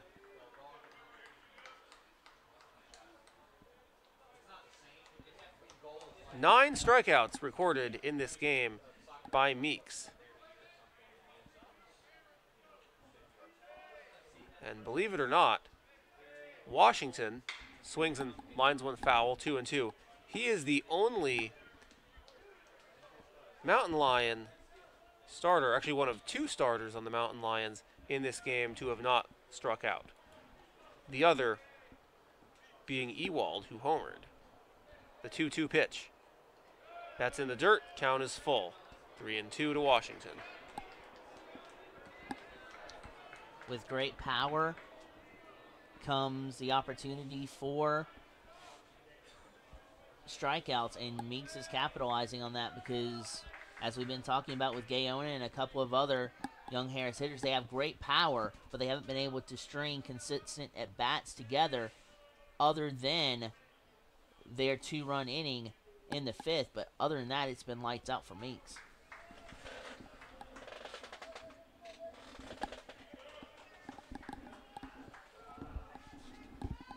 Full count, 2 outs, nobody on.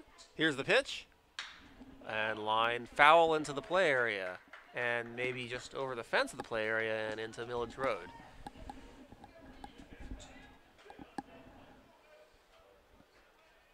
And also, we've seen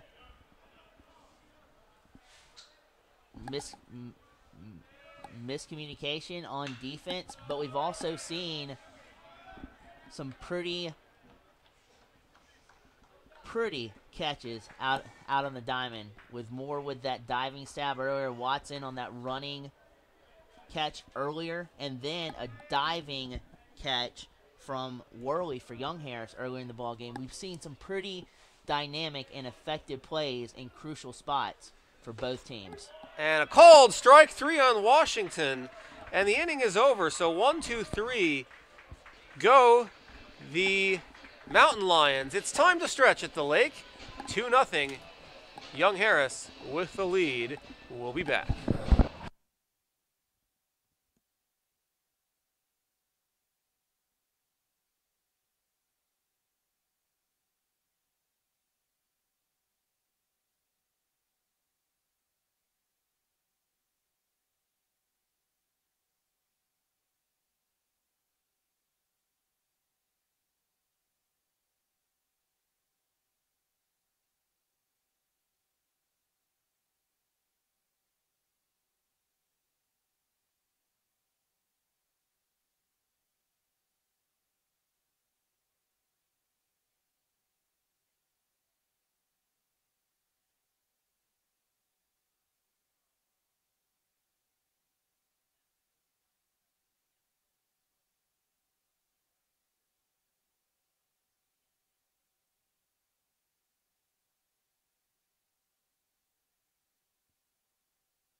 Welcome back to the lake.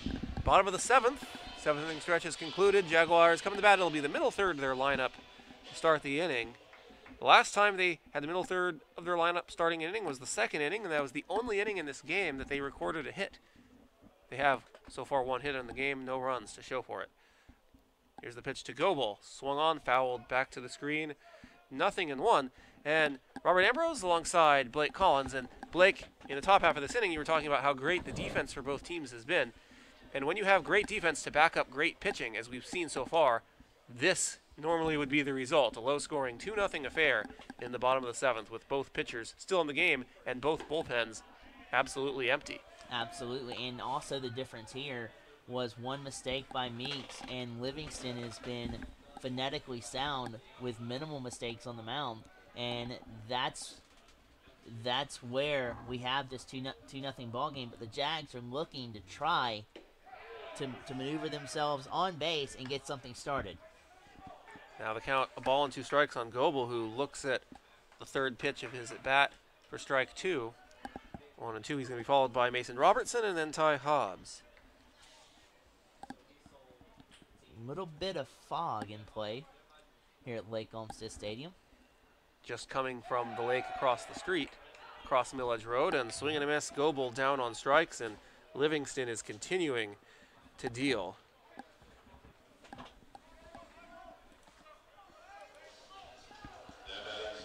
Strikeout number 7 on the night for Livingston.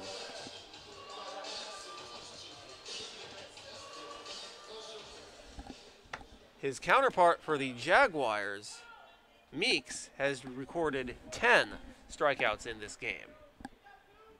That's how good the pitching has been. Here's the pitch to Robertson. Misses upstairs for a ball, 1-0. If you love a pitcher's duel and you love pitching, this is definitely a ball game that you'll be talking about for a long time, as both these pitchers have come out and just wowed the crowd here, and I'm pretty sure you guys at home as well. Both pitchers are on their A games tonight.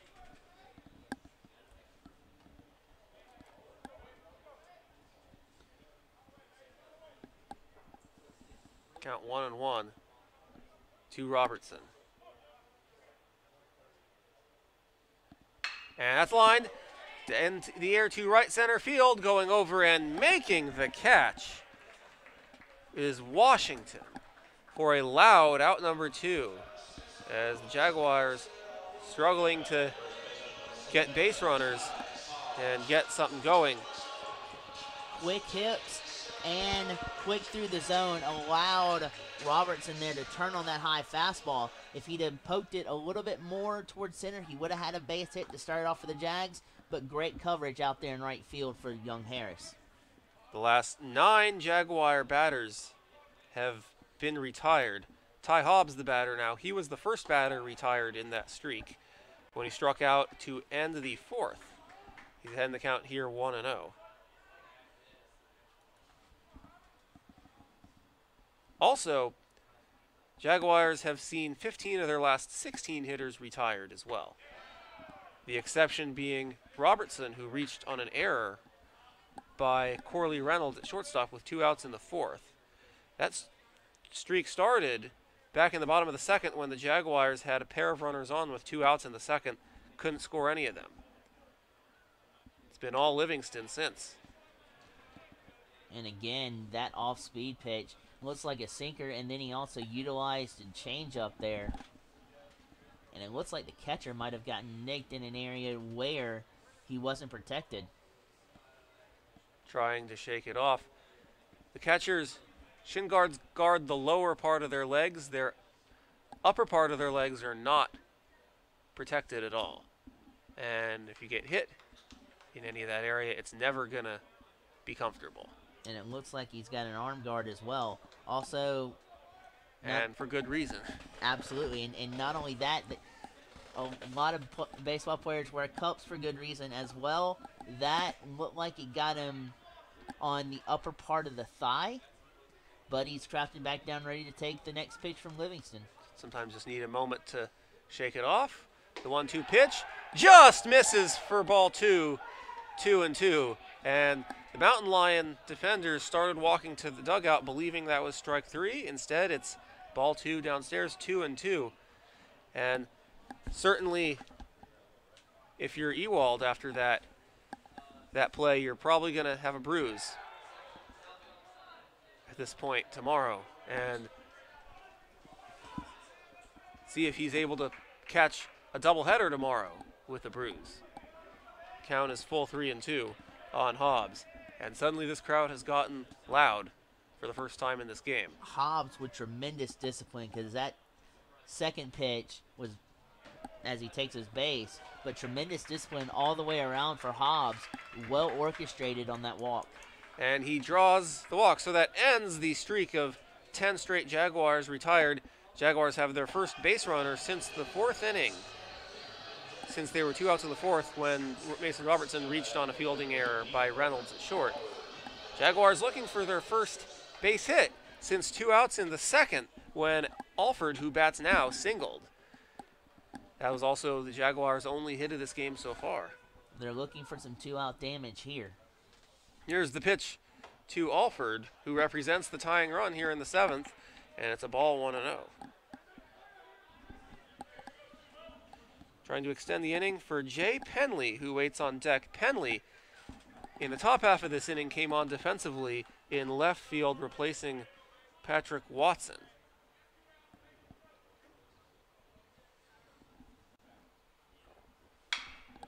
And that's in the air to left field right there, and able to make the catch. Worley makes the catch. That retires the side, and the Jaguars remain scoreless. It's 2-0 as we head to the 8th inning here at the Lake. We'll be back.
Welcome back here to Lake Olmsted Stadium. It's the top of the 8th inning in what has been a classic Peach Belt Conference pitchers duel between the Jaguars and Matt Meeks and the Mountain Lions and Michael Livingston. Both have been outstanding. For Meeks, this is his 3rd consecutive start where he has recorded a minimum of 10 strikeouts. He has 10 on the night. And he deals here to Graysick, who first pitch swinging, grounds it right to the shortstop. Maddox, who throws to first in time for out number 1. A 1-pitch, 1-out here in the 8th.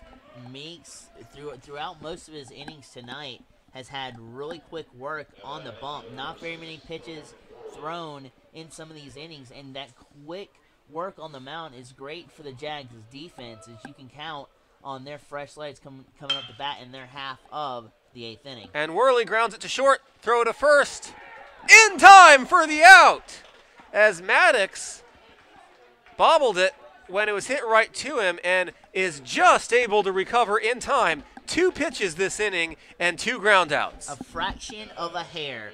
A fraction of a hair. That tells you how close that play was and how centimeters matter in baseball. What a heck of a recovery there by Maddox, the shortstop, to get out number 2.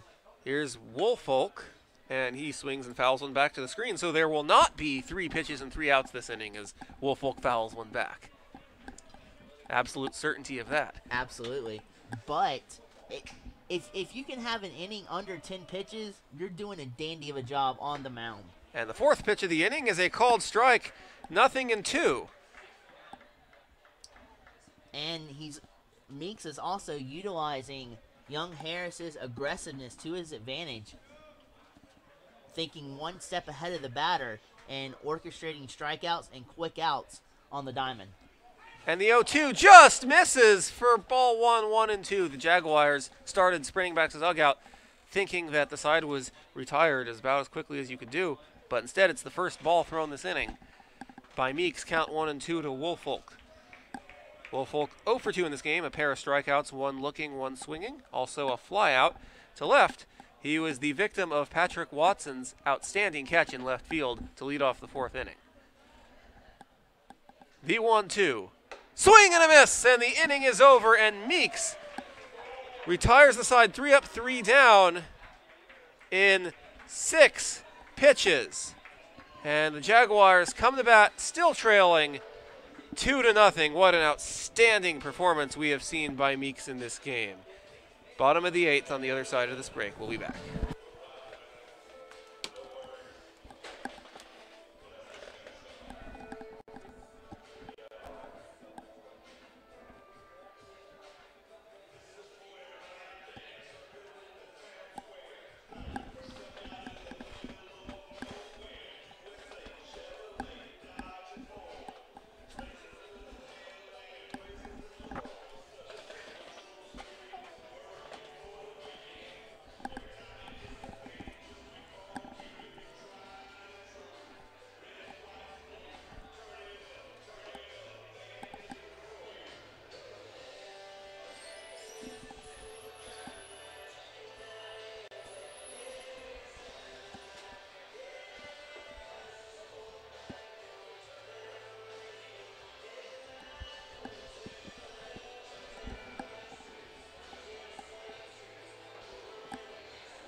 Welcome back to the bottom of the 8th inning. The Jaguars trail 2-0 coming to bat. And back on the hill for the Mountain Lions, Livingston, who has allowed just 1 hit in 7 shutout innings. The first batter he will face in this 8th inning will be the left fielder Jay Penley, who's making his first plate appearance on the night after coming on defensively to start the top of the 7th inning in left field to replace Patrick Watson, who was 0 for 2 in this game. The first pitch to Penley, in there for a called strike, 0-1. He'll be followed by the shortstop Trent Maddox, and then the top of the Jaguar lineup and center fielder Devin Billardello. If any of them reach, it'll be the third baseman Jim Wagner due up 4th. That curveball from Livingston has a beautiful arc to it and a beautiful break, and it got Penley frozen right there. But, and a called strike 2 on the outside corner, 0-2. And also, too, right now it is Livingston's ball game. There is no action in the pen, although I just saw some action start to get warming up. So as soon as I say that, there is action back there now. But when I checked a second ago, there wasn't. Conversely, the Jags have 2 pitchers warming up in their pen as well. And Penley swings and misses and goes down on 3 pitches on a nasty pitch by Livingston. Penley was totally caught off guard with that swing, and his bat was all over the place. 1 down, nobody on here in the 8th, and quick first out. It's going to bring up Trent Maddox 0 for 2 with a strikeout and a ground out in this game. I'd like to remind you that these 2 teams will be at it again tomorrow. A doubleheader here at Lake Olmsted Stadium. First pitch of Game 1 will be at 1 o'clock, and first pitch of Game 2 approximately 30 minutes after the conclusion of Game 1. It'll be a full day on the diamond for us and for both these teams, and what a better way to decide the series with the second game and the rubber match tomorrow. As I understand it, with this being a Peach Belt Conference game series, as the 1-1 pitch is at the knees for a called strike 1 and 2, there will be 2 9-inning games. This is not the minor leagues where they play 2 7-inning games when they do a doubleheader to make up for a rainout. When they do a doubleheader in the Peach Belt Conference, you do 2 9-inning games. It's going to be a great day of baseball tomorrow. It's a tried and true doubleheader at its best, and you only can see that here, folks. 2 balls and 2 strikes to Maddox. In the first weekend of the Jaguars season, they played West Georgia to start the season on February 2nd, and then they had a doubleheader on the 3rd. That was a 9 and 7-inning game doubleheader, so the second game was 7 innings, the first game 9. But that was a non-conference game. That's the difference. Called strike 3 on Maddox. And Livingston is just getting better as this game has gone on, similar to what we've seen for the Jaguars and Meeks. Yeah, and there are times when too much discipline at the dish can come back and bite you, and that's what the Jags are experiencing right now, with Livingston still having life on a lot of his pitches. Back to the top of the order for the Jaguars, Devin Billardello, the batter now.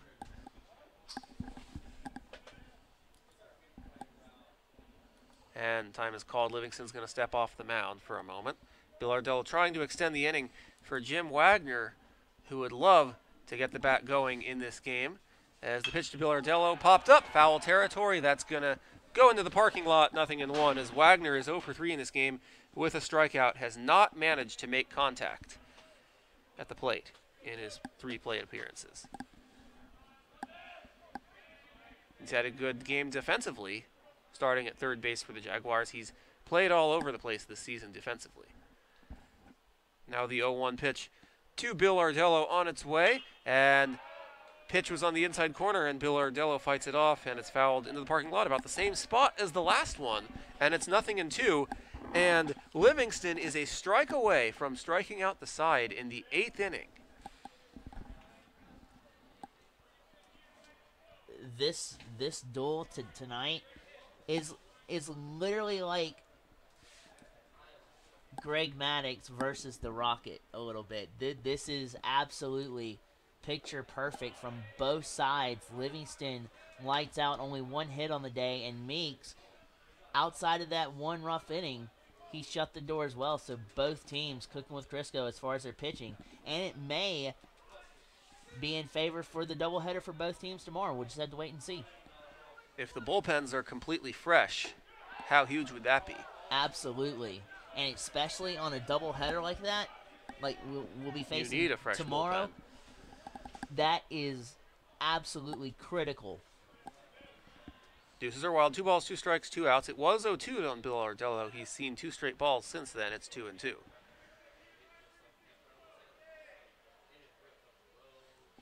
And the 2-2 high chopper, third base, off of the glove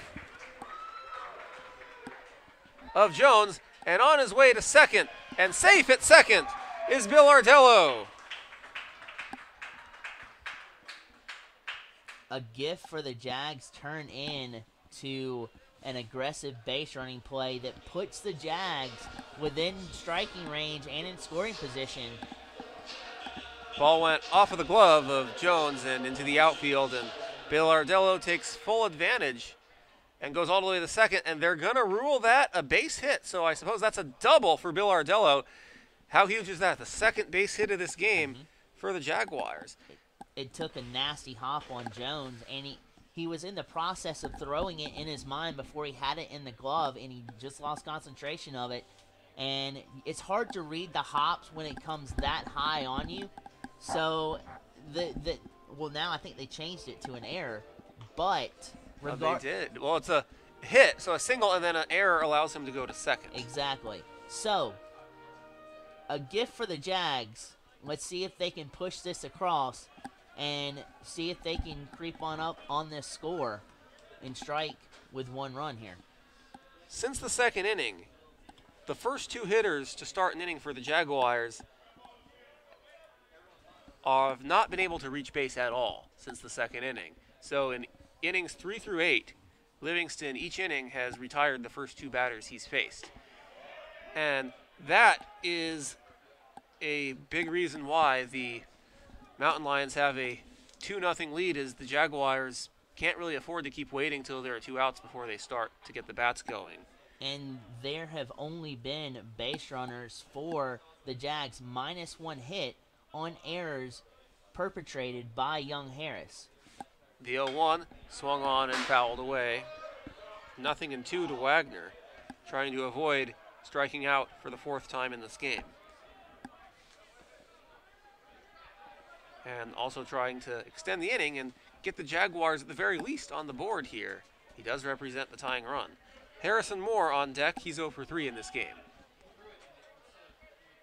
A still win on what has turned into a beautiful but chilly night here at the lake.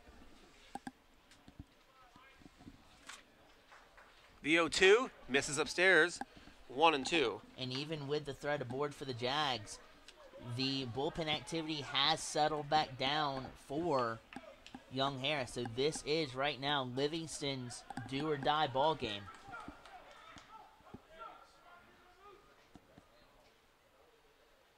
He has 2 outs on the boards to his credit against the Jags here.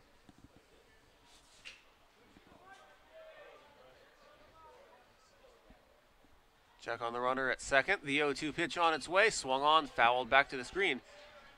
He's definitely swinging for the fences, trying to tie this game. And he just barely swings under it and gets a piece fouling it back.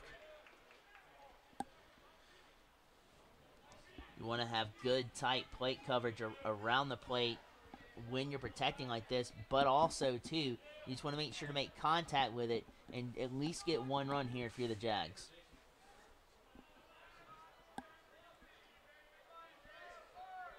Now the 1-2. Swing and a miss. Down on strikes goes Wagner for the 4th time in this game. And once again, the Jaguars get a base runner with 2 outs, but get nothing out of it. As we go to the 9th, it's 2-0 Mountain Lions on the Augusta University Athletics Network on YouTube. We'll be back.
Welcome back here to the lake. It's the top of the 9th inning, approaching the 2-hour mark in this game. As we start the 9th inning, it'll be Jones leading it off for the Mountain Lions against Meeks, who is back on the hill. The bullpen is still trying to stay loose for the Jaguars just to be on the safe side.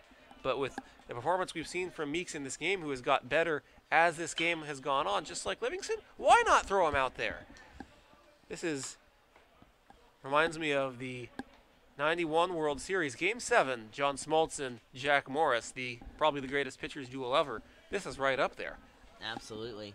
And the thing about it is, too, off that fastball, as you see Meeks trying to dupe Young Harris with a sinker, but even the fastballs that Meeks are laying out over the outside corner, Young Harris cannot time those up, and they're late, and they're fouling those off. So a very good pitching performance by Meeks and also his counterpart in Livingston.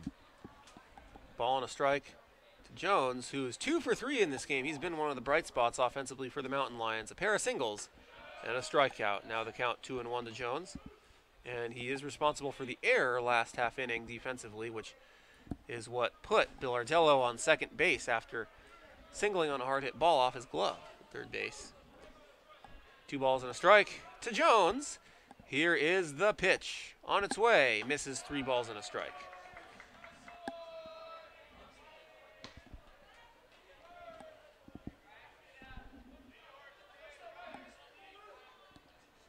You would think with the activity out in the Jags bullpen now that Meeks will have a short leash here in the 9th inning. Absolutely. You don't want the Mountain Lions to think they have a chance to blow it open, and a leadoff walk to Jones off 5 pitches.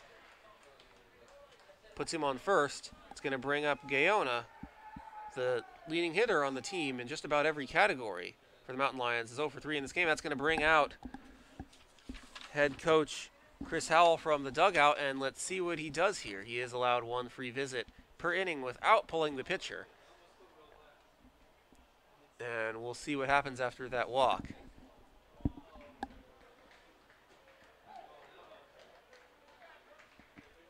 As he's come out to discuss the situation here with Meeks and by the bullpen a little more time to loosen up just in case. Keep in mind, though, too, Meeks has a dazzling sinker that he's been utilizing in his arsenal. So that is the picture-perfect pitcher to get a ground ball in this instance for a double play. And that's what Howell decides to leave him in there to see if he can get that ground ball. As huge as that would be, Jaguars turned a double play back in the second inning. And that was a major momentum swift. So now, if you're Gaona, you know that a steady diet of sinkers may be on its way. So discipline at bat and see if you can get Meeks to elevate this pitch.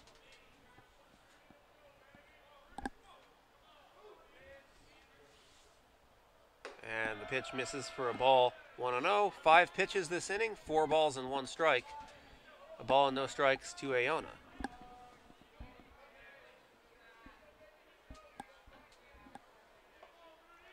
Jaguars with just 2 hits on the night. The 1-0 swing and a miss. 1-1.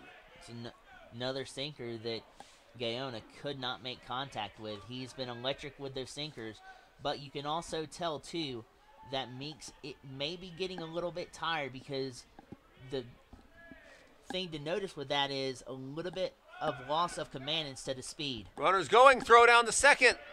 Not in time. And a stolen base for Jones, and that takes away the double play opportunity as Alford struggled to find the ball in the dirt after the pitch, and the time he took to find the ball turned out to be costly, as it was a good throw after that, but it was a little late. Third baseman Jones showing off that really good speed.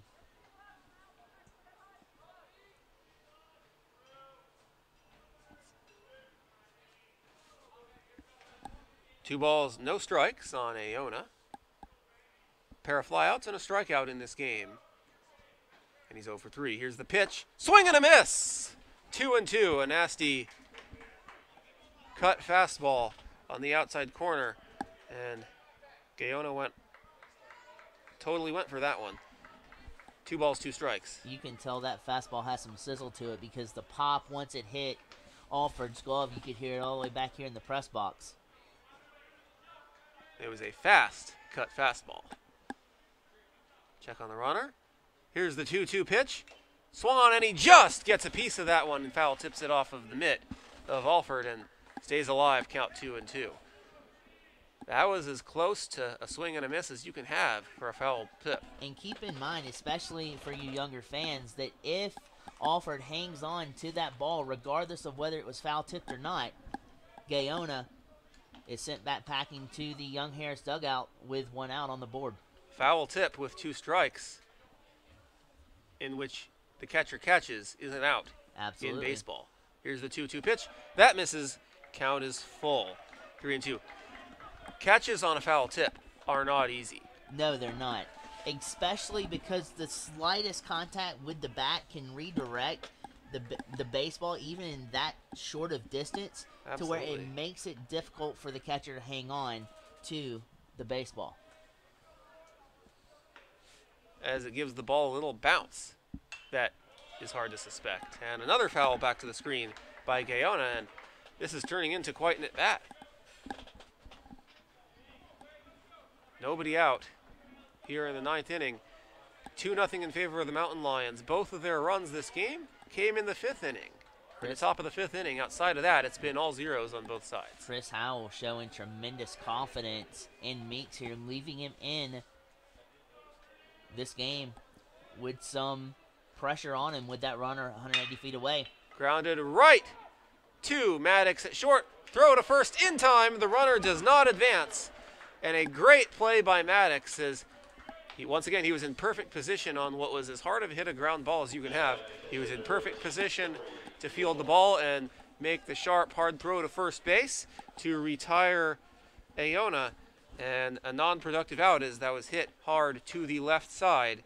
1 out. You explode on the inside corner to a right-handed batter. When the batter has coverage on the outside corner, all he can do is punch it into the ground at the perfect spot for Maddox, the shortstop, to keep the runner at second and to get the first out. You could not have asked for a better position and a better break for the Jags right there, as I believe now will be the leash for Meeks. That is it for Meeks, as Howell has come from the dugout, and we have a new pitcher. We'll tell you about him in a moment. We're going to keep it here, though, as we will recap Meeks' performance. He is in line for the loss, but he was absolutely outstanding on the mound and one of the greatest performances you'll ever see in any level of baseball. 11 strikeouts for Meeks on the night. It's his third consecutive game on the mound, third consecutive start for the Jaguars in which he records a double-digit amount of strikeouts in the game. He records 11 tonight, and he only allows 2 runs off of 5 hits. And up until walking Jones to lead off this inning, he had retired 8 in a row, dating back to the 6th inning, and he had gotten better as this game has gone on, but obviously the Jaguars want to keep it a 2-run deficit as we go to the bottom of the 9th inning. And let's not forget, too, keeping the opposing offense of Young Harris at 5 hits states a very big statement for a starting pitcher, especially this late in the ballgame. So Meeks comes in and completely is absolutely phenomenal on the mound. He has been still checking out, waiting for a word on the new pitcher for the Jaguars, checking who that is. And it looks as though it is David Heggleston. Hometown product, went to Westside High School, a 6'3" senior from Augusta, is Heggleston. And he comes in inheriting the runner on second base, in which Meeks is not responsible for. So statistically, Meeks' night is still not done. He leaves after going in 8 in the 3rd inning, giving up 2 runs off 5 hits, but he's still responsible on second.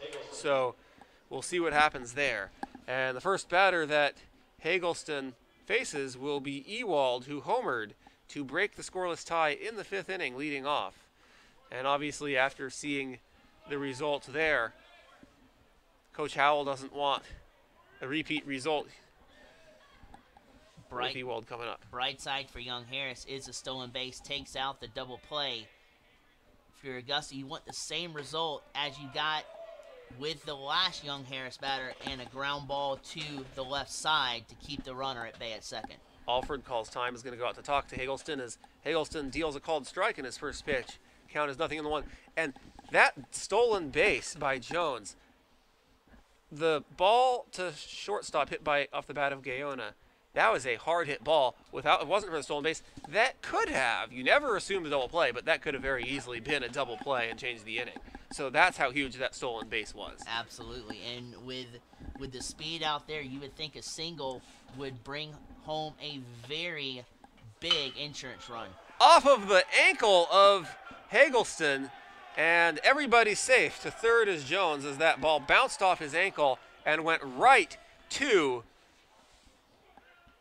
Maddox on the ricochet, but wasn't able to react in time, and everybody's safe on that weird bounce, and a welcome to the game for Heggleston. Once it hits Heggleston's legs, you know you were not going to be able to get an out because of the redirection and where Maddox was placed on the mound. But a break for the Jags in not letting that run score from second because of that ricochet. And now the Jags have a force at second and first they can utilize here for a double play if the ball is hit sharply on the ground. And a double play is needed, and time is called with Cleese coming to bat. And it looks like there's going to be a substitution here for the Mountain Lions as head coach Stephen Wagoner comes out. And they're going to lift Cleese, who is 0 for 3 in this game, 2 grounds outs, one of them into a double play, and a strikeout. So he's going to be pinch hit for. And the pinch hitter for Cleese the DH. So in the DH spot pinch hitting is Bailey Campbell, a 6-foot freshman from White, Georgia, went to Cass High School, batting for the first time here in this one in the DH spot. Comes up in a huge spot here for Young Harris. You want to try to get that insurance run and push that across, but it comes also at a critical moment for the Jags because tailor-made double play could exit this inning without any damage done.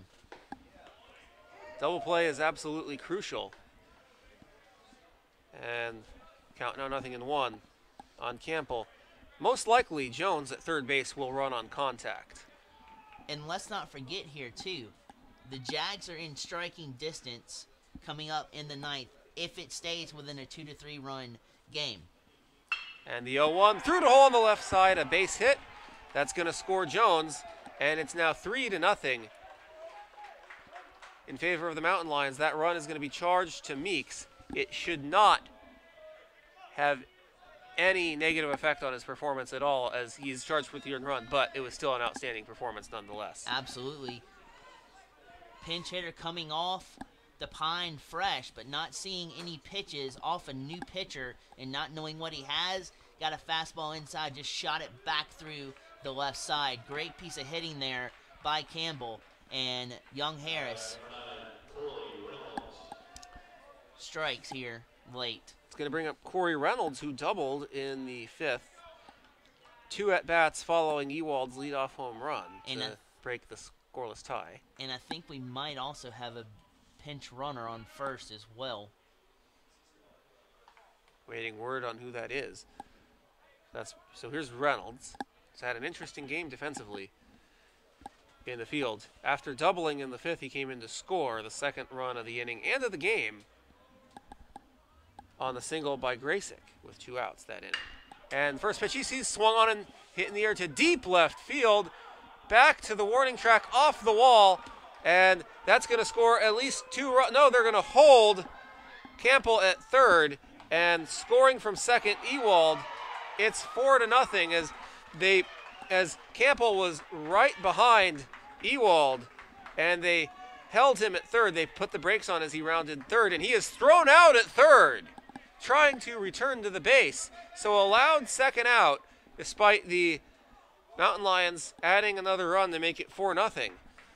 Yeah, when you're going full force around third base, it takes a couple of extra seconds to put on the brakes and then shift your weight back to retreat back to the bag, and that's where the Jags caught him napping, and a huge second out. So that 2nd run scored this inning. It's going to be the 1st run charged to Hagelston. Batter now is Washington, 0-for-3 in this game so far. Time is called. Jaguars bullpen still busy. 2 outs in this inning, runner on second. First base is open. The Mountain Lions with a pair of runs in the 5th and in the 9th inning so far. And outside of that, for both teams, it's been all zeros. And so when the Jags come up to bat, they're going to need base runners. They'll need at least 3 to have a chance, whether they load them or not. If they don't load them, they will obviously have another run that scored to have a chance if they want to bring the tying run to the plate. So that is what's at stake for the Jaguars, and obviously when you're down by multiple runs in the late innings, unless you're the tying or the go-ahead run, your only focus should be to hit safely and stay safe on the base paths. You don't necessarily need to be aggressive, you just want to avoid getting out. Absolutely. And you got to let the offense behind you bat you around. Absolutely. And it'll be a tough decision for Young Harris and their coaching staff whether or not to leave Livingston in for the 9th or bring in a fresh pair of legs and a fresh arm out of the bullpen to close this out, as Livingston has just been lights out phenomenal, only surrendering 2 hits in the game.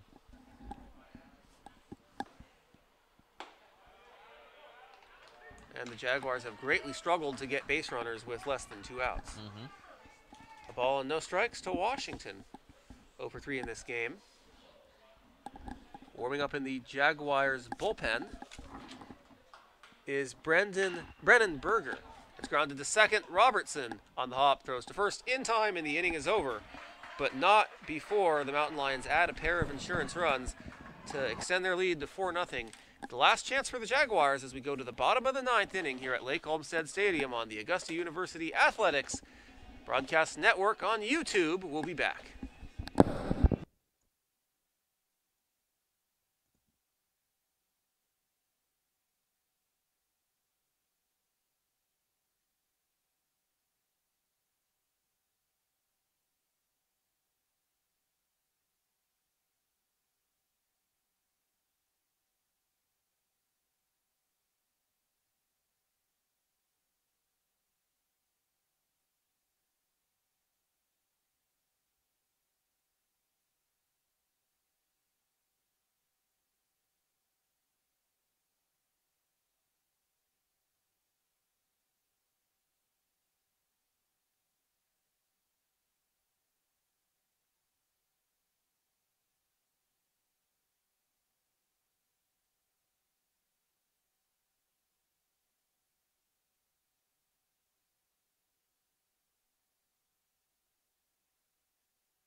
Welcome back to the lake. It's the bottom of the 9th inning.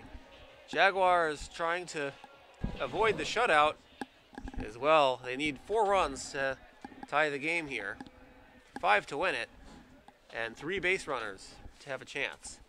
The leadoff hitter is Moore against Livingston, who has been phenomenal tonight. And Moore with a base hit on the first pitch he sees. And a good start to the 9th inning for the Jaguars. It's their first base runner with less than 2 outs since the 2nd inning. That starts when you know that you're not going to get a fastball and you get an off-speed pitch to start off the at-bat. Moore had that in his mind. That's what he was going to get, and when he got it, he attacked it, and he's standing at first base with good speed over there for the Jags. Going to bring up Zach Goebel, the Jaguars DH. Goebel, 0 for 3 in this game, reached on an error and struck out. And the pitch to Goebel, in there for a called strike. 0-1. If you're Moore, you just got to let the offense bat you around. Don't be over-aggressive or anything like that.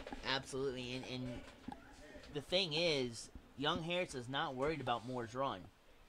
Not at all. They just want to get the outs that they can get. Exactly, because they're up by 4. If the Jaguars are able to get 2 additional base runners, that'll be a different story, as that would bring the tying run to the plate. Absolutely. A ball and a strike on Goebel. So to your point, you want to try to be as efficient on the base paths as possible. You absolutely do. The bullpen for the Mountain Lions has gotten busy just in case the Jaguars show signs of a rally. The 1-1 pitch, swing and a miss, a nasty curveball by Livingston as that pitch has got better as this game has gone on, and the Jaguars have just not been able to figure it out. Count is a ball and 2 strikes. You see it coming across the strike zone in the center, and then it just drops in the bucket toward the dirt. It's got a good break on it, and the Jags are down to their last strike without number 1.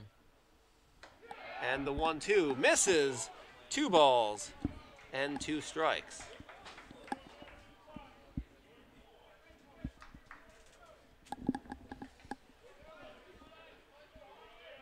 Runner on first, nobody out. On deck, Mason Robertson for the Jaguars.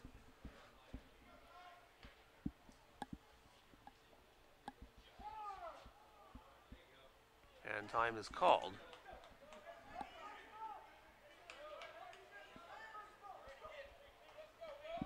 Goebel was the first Jaguar base runner of this game in the 2nd inning when he reached on an error. Jaguars are starting to break through Livingston's grasp on this game. Let's see if it can continue here. Goebel fouls one away. Count remains 2-2. After Goebel reached on an error in the second, he was thrown out at second on a fielder's choice.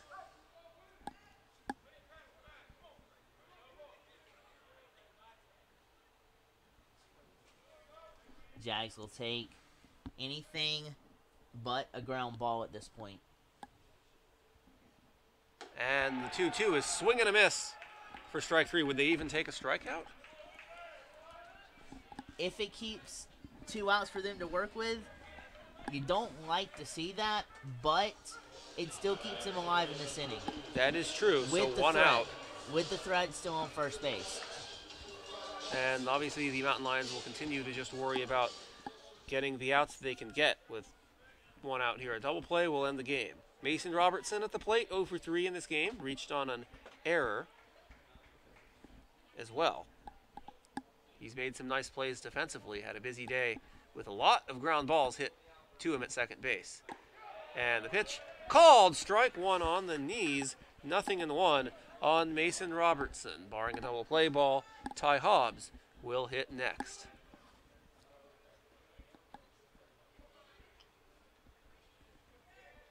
Mason's looking for something middle in to either turn on or drive. He's got first base hole open. And that's fouled away. 0-2 on Robertson. And that's about as big of a hole as he has on the infield to work with. And then outfield, they're playing him straight up. So it looks like he has a little bit more real estate down the line to work with than in the center field gaps.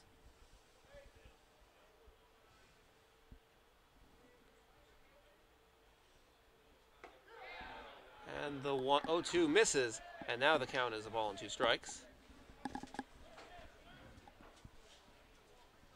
In just over 14 and a half hours, these teams will be back at it.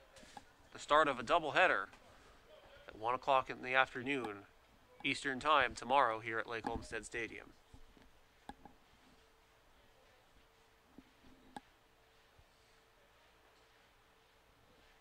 And towering pop fly, going to stay in the infield and making the catch.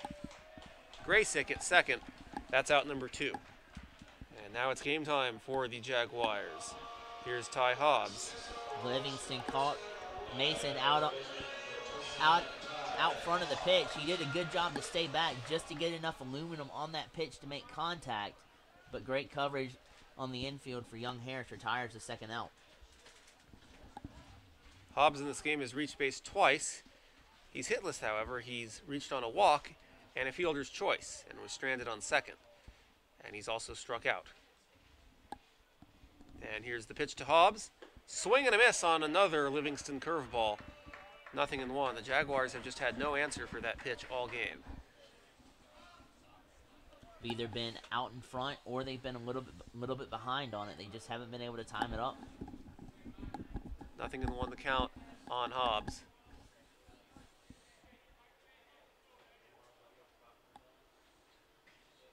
And the pitch, swing and a miss. 0-2.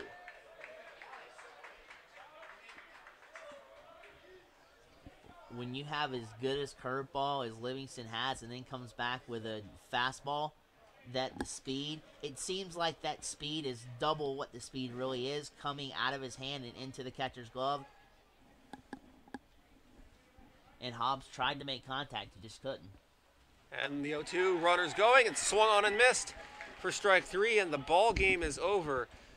Michael Livingston pitches a gem for the Mountain Lions, going the distance, the full 9 innings of shutout baseball, and allows only 3 Jaguar hits as the Jaguars drop the series opener 4-0 and have now fallen in 5 games in a row and are 1-6 in the first 7 games of this 9-game homestand. But good news, Blake, doubleheader tomorrow, and as these teams will be at it in just over 16 hours from now. Yeah. So there's no reason to keep this keep this game in your minds. Just just sleep it off and be back at it tomorrow afternoon for a doubleheader. Yep, for the Jags, it's a chance to right the ship, and also for Young Harris to come in and see if they can get great pitching performances out of the two tomorrow, but their offense has got to come back with more hits consistently rather than just one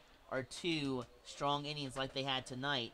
It'll be a different ball game tomorrow with the doubleheader in suit, but the Jags bullpen is getting better. Bullpen is absolutely returning back to form. It may take a little bit more time to get it all in sync, but bright spot, they are working toward that, and it's getting better. For Meeks, what a phenomenal performance. I mean, going 8 in the third? Absolutely, yes, and, 8 in the third. And holding them only to, when he was in the game, 2 runs, but then the 2 attributed to him to the 4. But phenomenal performance nonetheless from Meeks on a very exquisite quality start, not only for Meeks, but for Livingston as well. This was a heck of a ball game to watch. Absolutely, and in a sense, with college baseball teams who during conference play typically a 3-game series over the weekend, Friday and Saturday and Sunday. In this case, Friday a game today and then a doubleheader tomorrow. You typically throw out your number 1 starter on Friday, your number 2 Saturday, and then your series finale, your number 3 starter. So on a typical Friday game in conference play at any level of college baseball, you throw out your number 1 starters. This is what you'd expect, but this exceeded expectations. Both pitchers were, not only did they pitch like aces, they pitched like Hall of Famers tonight. Absolutely, and we had the pleasure of witnessing 2 phenomenal performances as you guys did at home. But tomorrow is going to be absolutely jam-packed as well. 2 games on tap. You want to be right here? Absolutely. It's going to be another beautiful day, as we've had such great weather all season long here at Lake Olmsted Stadium for these Jaguars games, and it's been a great pleasure bringing them to you, and we will continue to do so as this season continues to go on. And certainly with both pitchers going deep in the game, Livingston going the distance and Meeks going 8 in the third, and then the bullpen finishing out the 9th for him. Both teams with a fresh bullpen tomorrow, and especially for the Jaguars with some of their struggles, that's going to be huge having a fresh bullpen as we go into a doubleheader tomorrow. And you especially need to be fresh with a doubleheader, as some pitchers may have to come out of the bullpen twice in one day. And you also may see some starters coming out of the bullpen tomorrow as well. You never know what'll happen in a doubleheader. No, you certainly don't. And that's one of the exciting things about the game of baseball, is you never know what's going to happen. And if you want to find out, tune into the Augusta University Athletics Network on YouTube tomorrow at 1 o'clock Eastern Time. We will be right here at Lake Olmsted Stadium. Once again, I'm Robert Ambrose alongside Blake Collins. Your final score in Game 1 of a 3-game series over the weekend: the Young Harris Mountain Lions 4 and your Augusta Jaguars 0. We will see you tomorrow afternoon, start of the doubleheader at 1 o'clock p.m. Eastern Time on the Augusta University Athletics Broadcast Network on YouTube. Good night, everybody.